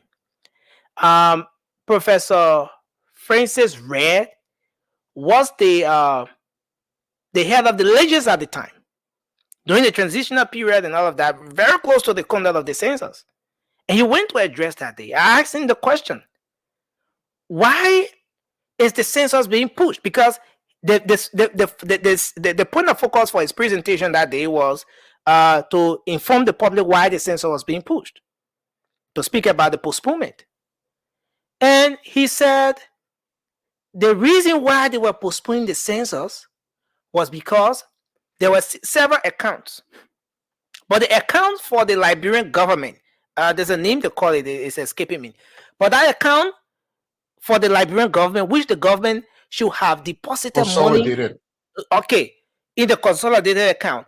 That account, the government should have made a regular deposit in that account annually, so that before it reached 2018, they will have reached that amount required to conduct the census. Then the donors will also be able to come in. But the government failed to live up to her part of that. No, he said, what job we asking about? They took all our money. No, I'm coming. So Nelson, let me ask you, you know how much money we have in our national reserve in the US? No, Nelson, you see that I'm providing information. I'm providing what the head of Legislature said at the time. That's the information I'm providing. At what time, Nelson? Be specific with the time. That was Which time? 2018. 2018. Yeah. Doing George Weah tenure. Very good. So you don't think that's an excuse for George Weah as a journalist, an independent person? No, and it's not in my place to say whether or not it was an excuse. But what I'm I saying, mean, that's a George Weah propaganda you keep repeating. What we're trying to say, Ellen Johnson Sirleaf left more than $100 million in the reserve in New York. George Weah depleted that money. Why he didn't use it for census? He depleted it for other things. Was it intended for census? No, the money that he took from he took. What did he use it for? He borrowed. Nelson, let me just make another point. He borrowed $85 million during the election. Yeah. Right? No, but Nelson, let's answer these questions. When you ask the questions, that provide the information. He took. You will be held in contempt for hijacking the show tonight. You gotta mute people. Come on, man. I'll mute you first. I'll mute you. Let me tell you. This is interesting. So Nelson, these are lazy arguments. These are lazy arguments, Nelson. When people are serious to lead, they find resources and they use those resources for the people. And I'm just giving you a lot of instances. $1.3 billion loan was taken during the 6 years of George Weah. Census wasn't conducted with those things. We saw the loan that was taken even during the COVID-19 for rice. No rice scheme. We saw the money that was taken from our national reserve for other reasons. They didn't do it for the census. Ellen Johnson Sirleaf left a lot of money that they could appropriate. Okay, so they're the one that had the right to draft the budget. They could decide what they wanted to do with it. Yeah, we're gonna move on. We're gonna move on. I know this conversation will be heated, and I was ready for it. But let me say this. Raymond, I get your point. I get where you're coming from. Raymond, what you are telling the Liberian people across internet and across radio lane tonight is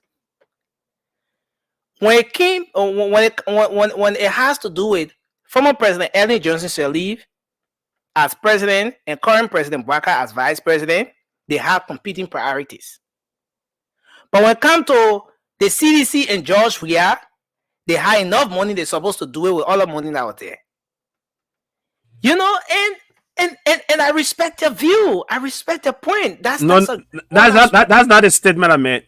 You twisting my statement. Nelson, I let's said, go around this. I You said, talk about Ellen the Johnson law, Sirleaf in Iceland. 2017 conducted an election that is far more expensive than the census. She used the money that they generated and appropriated it to elections. But then that would be In 20, misappropriation. Because if no, you have money, Let me this honor is the what man, but honor early. The government never sponsor no, any election. Vasco, we haven't come to you yet. That would be misappropriation. If you had money intended for census, but you use it to conduct election, that's misappropriation. no, Nelson. Nelson, you misinform me. Nelson, It you was not for the census, Nelson. Nelson, you misinform me. The government have the authority to form a budget in a given year for 1 year, Nelson, and the government generate more than $100 million annually, so they can appropriate that money as they feel. And I get that.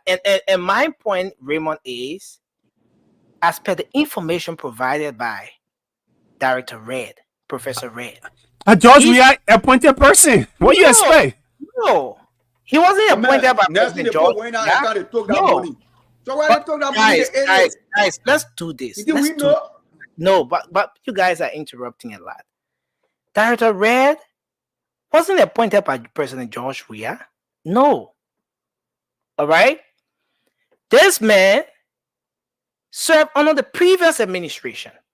Maybe I stand to be corrected on that.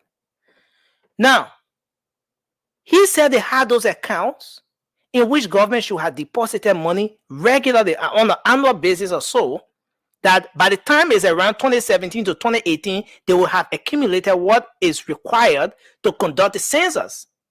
And based on some constraints or some other reasons which he did not provide, the government failed to periodically make the money available or to deposit the money in that account. And because of that, once it reached 2018, for the time of the census, there was no money available to conduct census. And because of that, they were pushing the census. Okay, fast forward where we are now. It's been 6 months. The reapportioning of district is yet to take place. Least to talk about the legislature setting a new threshold as per the constitution of the country is yet to take place. So where are we? Is this business as usual, or are we seeing a change? Let's take Vasco. Vasco, go ahead. Let's hear you on this. Yeah, Nelson, you see, sometimes we just make things to look big because you're asking a simple question. This is not because I know for them, they're looking at credit. Because I know when it comes to George Weah, everything there is bad. So, Nelson, to your question, this is even more than business as usual. And I will always say this government will go down in history as one of the worst governments because the manner and form in which the people came to power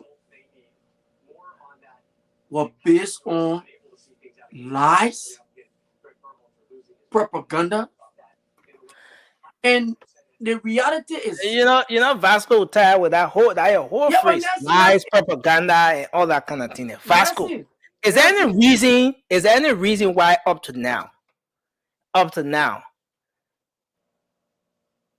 the constitutional mandate is yet to be executed by both the legislature and the executive? This is just simple. The executive sometimes have to push the legislators to act. But for this executive, I think they have other priorities. They're not even thinking about our census you're talking about right now. It is not even part of their plan. So you will not see anything right now about census. These people have different agenda. They don't care about that part of the law, and they will not even address that right now. So I don't want to waste my time on it. Trust me, you will not hear anything about that issue maybe 2-3 years from now before these people start to think. This is just the government. This is just the government way of doing things. They just don't follow the law, and they will not follow it throughout the administration. Vasco, will you also agree that the failure of the Weah administration to conduct the census on time has landed the country in this particular spot where the laws have been violated.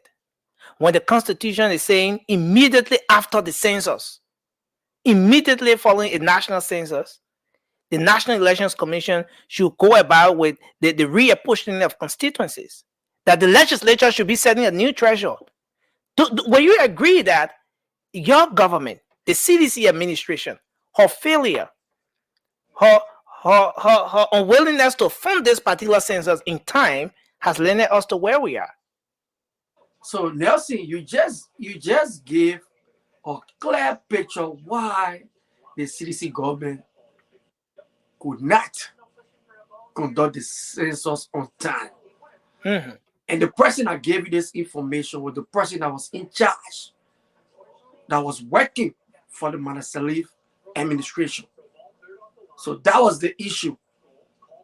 But at least the CDC government were able to conduct this census after, before the term could end. So the question we should be asking again, no. Before we get to that question, we should be asking. Yeah. You should have conducted census in 2018. You took power 2018. Okay, let's agree you just took power, was still new. Why did it take 2018, 19, 20, 21, 22? Why did it take the CDC government 4 years before the conduct of this census? So, I mean, once the time frame that was set, if the government don't meet that time frame based on setting or reason or certain circumstances, I think it was fair enough that the government has some time to what? To carry on the census. Because it requires money. So the question we should be asking now, we should be asking the past leadership at the, how you call the place? The people responsible for the census. Legis. We should be asking them, I mean, my government and the past leadership, whether they had money that was put in that identical budget that we were talking about. Thank you. In the account. Yes. That's the question we should be asking. Because you saw Sylvester Graceby moving everywhere, taking money from there, doing the inauguration. Vasco, don't the day we're talking about Minister Graceby, you can't. Don't drag the paper in that thing. You won't bring that big. Don't bring it. Rudolph, sorry, I think it's Francis, right? Francis, I think you went backstage. Let's hear you on this. Yeah, you see, and there's just a clear indication as to why the Saki boys will never come back. They'll probably take high school tour of the executive mansion, but they'll never go back there for leadership because they don't even know what to be saying. And it's so bad that Vasco is a surrogate. And he's in chat room with George. We have to imagine what they be chatting about. Everything's like the account with lies, you can't win with proper. It's like they have a tape recorder and they keep playing it over and over in their head. The Liberian people know that you guys are liars because they gave you 6 years. Your 6 years went by and you lied to them. That's why they kick you out. You guys keep saying this thing, trying to put lies on this administration. They're in for 6 months already. They got 5 years and some change to go. Let this the President Parker term end. Then you say he lied to the Liberian people. You guys didn't even do anything. The Liberian people already got record on you for lying. But let's get to the census thing. You know, I mean, it's very important to conduct. So while you come in, I'm putting this WhatsApp number up here for Grace Avena. So that's my WhatsApp showing there, right below the screen. President, address the question. You don't even address questions. Yeah, but go ahead. So yeah, you know, when it comes to the census, it's important to get the census done. I think it should be done on time. There's a reason why they put it at the time it's supposed to be. But we all know what this new administration came in the power, yeah, they should get it done. But the mess is that they have to clean up. They got more important things to do than to immediately come in and conduct census.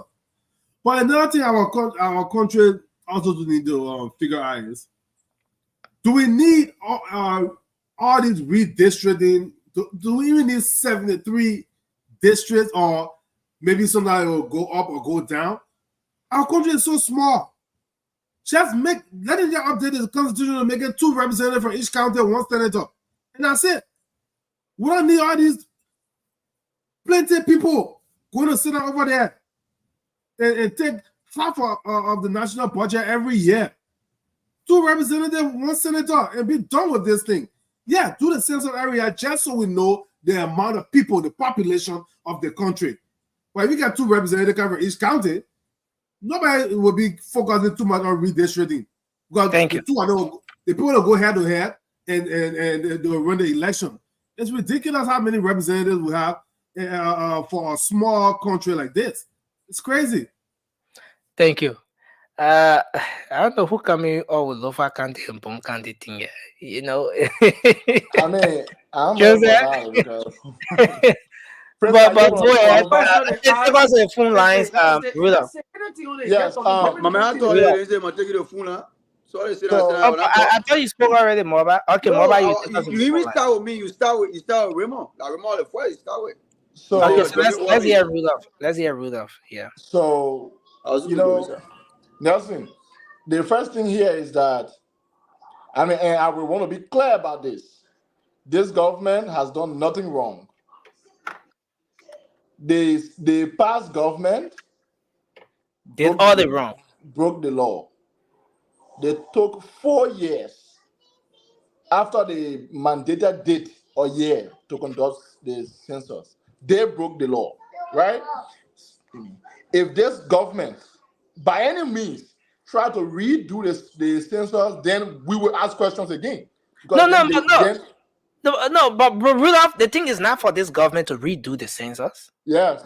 The point of focus is, and this is why I put that portion of the Constitution up there. The census have already been conducted. But the law says immediately after the conduct of the census. Now I want you to take a look at what's on the screen. That's Article 18. I'm reading it right here. I got it. Okay. In myself. Don't worry. So, following the conduct of the census, each constituency supposed to be, the legislature is supposed to take this action. I get it. Let's not waste time. I get it. Okay. So you already know about that. Yes, the legislature is supposed to reapportion or set a new threshold and all of that. Nelson, the fact that did not happen and we went to elections, any attempt to start doing it now will be breaking of the law. Let's be clear about that.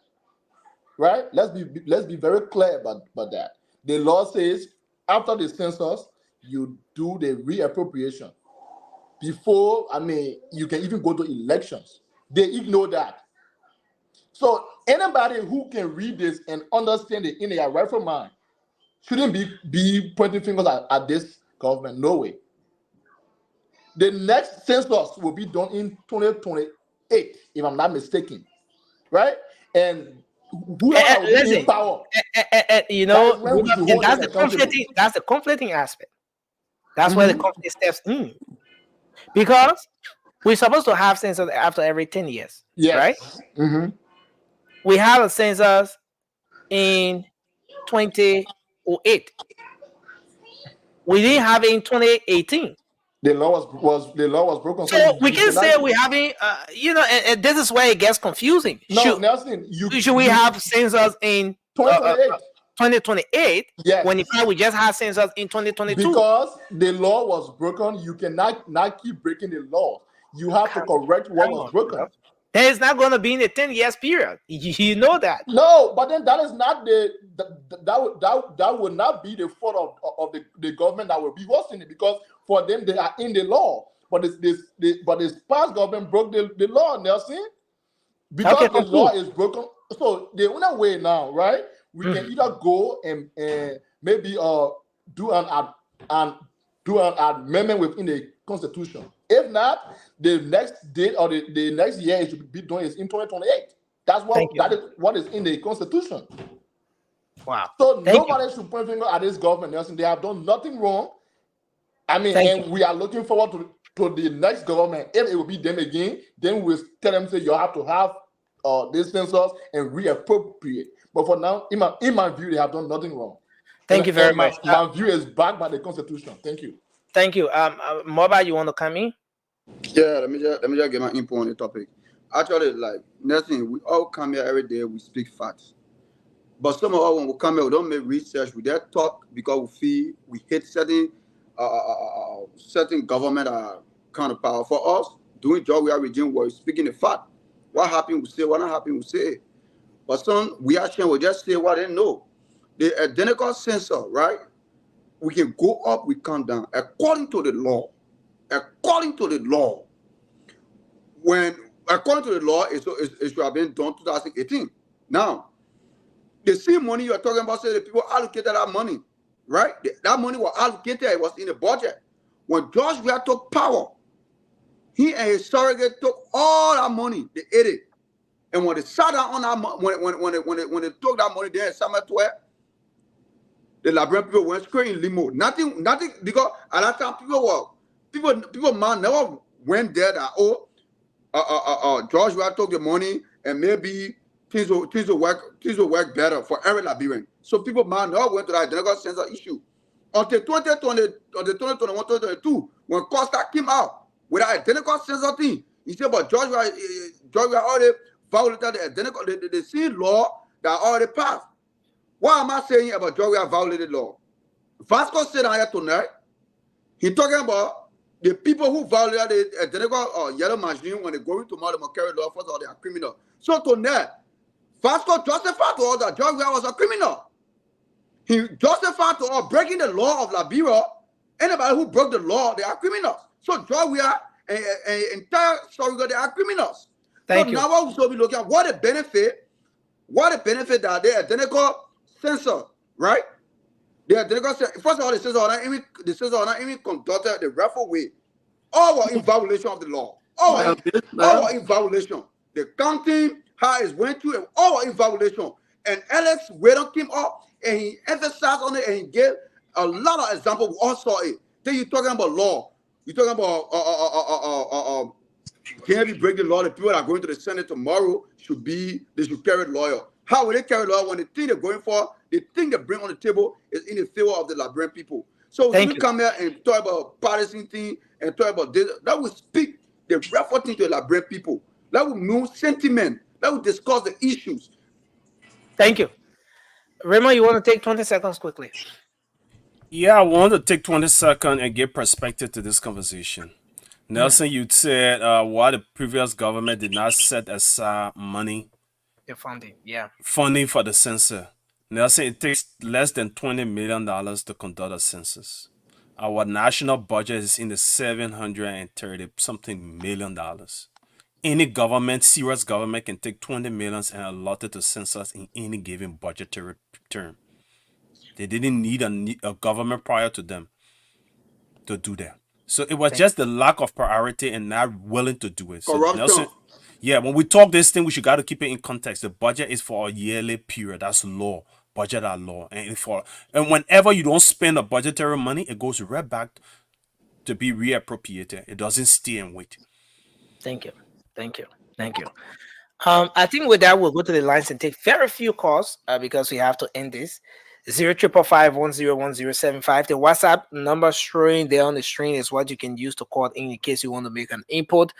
Let's take a few calls. We're going to take 5 calls from our local lines, and then we'll call it a day. Hello, you're live. You're needed. Where you call from? How you doing? Yeah, let's hear you quickly. Okay, I'm random man. Anyway, we appreciate the yellow machine coming. And that of the breaching of the law they are talking about, we are tired of paying for signature fees. So now 15,000 or 30,000, which of course the money will go. You are giving 15,000 to about 100 representatives. Let's say legislature, you will be using something like 150,000. With that 30,000, you will be using about 300,000. That can even buy us 2 yellow machines with some trucks. So the violation they are talking about, we like people are in favor of it greatly. Violation. Thank you. Oh, okay. Thank you. Hello. They're talking about making our road and farm. Let's take this person. Hello, you're live. Your name and where you call from. Hello. Yeah, that's it. Yeah, please take 1 minute, sir. You're live on the show. Let's hear you. Yeah, I will take 1 minute today. Thank you. You see, Liberians, I don't know what really we want. Man at Vasco will never ever go to Liberia and go to Lofa. Vasco, you will never go to Liberia and go to Lofa. Look at from Grand Gide, from Ganta to Grand Gide, people are taking 2.5 hours. Look at from Banga to your home, where there was no road. People are taking less than 1 hour, some more minutes to go to your home. Why you can't appreciate this old man? You from Lofa. If Baka does good today, who will take the pride? Thank you. Not the Lofa. Thank you, sir. Come on, man, Pasco. Stop those type of things you're doing. Talking about the old man, abusing him. No, yes, that's your opportunity. Thank you. Yeah, just cool down the tempo a little bit. Yeah, intellectual exchange is meant for a tradition. The man speaking, the man go to go father punish you. You get I'm a zone. I'm a zone. Let me help out big. Hello, you live on the show. Let's hear you. My name is John. Yeah, John. I do join you from North Carolina, USA. Yeah, go ahead. First, going to tell us that when you did in that censor you did there, so is that what you call censor? Our son read that in Grandpa's country. I don't want to let it protest. We're on the road. Okay. When we suffer in the bushes, at the end of the day, the civil government sat down, they told us they don't have money for us. I don't want to let the protest in Grandpa's country when the superintendent met with us. Thank you. That is not a censor. Thank you. We all breach every constitution in that country. We try to face things, people try to face things, and you criticize me. Thank you very much for the show, Nestle. Thank you very much for your input. Let's take this person. Hello. Hello? Yeah, please go ahead quickly. Let's hear you, sir. Yeah, how are you doing, my John? Yeah, we okay. Let's hear you. Yeah, I'm from Washington. Okay. We the solution of Labrador, we are now against certain machine coming. But I think the best thing to do here is to go through the proper channel. Okay. So that our country will not be affected tomorrow. Thank you. Before I drop the line, I think we need to put the country first. How to call it, loving one person. I'm from Lofa. My uncle is black. I support him and I pray for him to succeed. But they're not in that to do. I'm off tomorrow. Thank you very much for having me. Thank you. So we take the final call from here now. Hello. Hello, can you hear me? Yeah, you're live. Let's hear you. Go ahead, sir. Thank you, Nancy. So my name is John Hinagideo. I call you from Connecticut, USA. Well, I just wanted to I'll give you guys just maybe one minute talk. I don't understand why and how people like Vasco, well, a guy who is from Nova country, right? I think it's normal, I guess. And that means he's my uncle and tradition. You supported an idiot. No. Let's respect our leaders. Okay. All right. Well, Nancy, I respect everybody, but I'm sorry. Liberia was not supposed to have Joshua as the president. It's a portrait. You can have.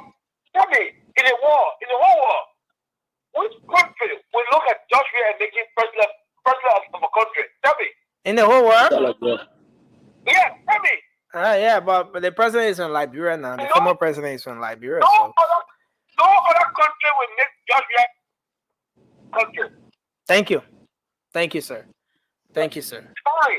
I mean, you can't have we as the president of a country. It's an idiot. I'm sorry. Well, let's take the final call. This last person from this local line. Hello. Morning, Nancy. Morning. Let's hear you. Yeah, then good morning, Fred. You know, man, this is the voice of Twinkle. What's time, Greedy? Yeah, thank you for the topic on this morning. As it relates to the yellow machine issue, the Liberian people need a yellow machine. The country needs the yellow machine. Anything like in the interest of the in the interest of the country, as people say, is the president violated the procurement law.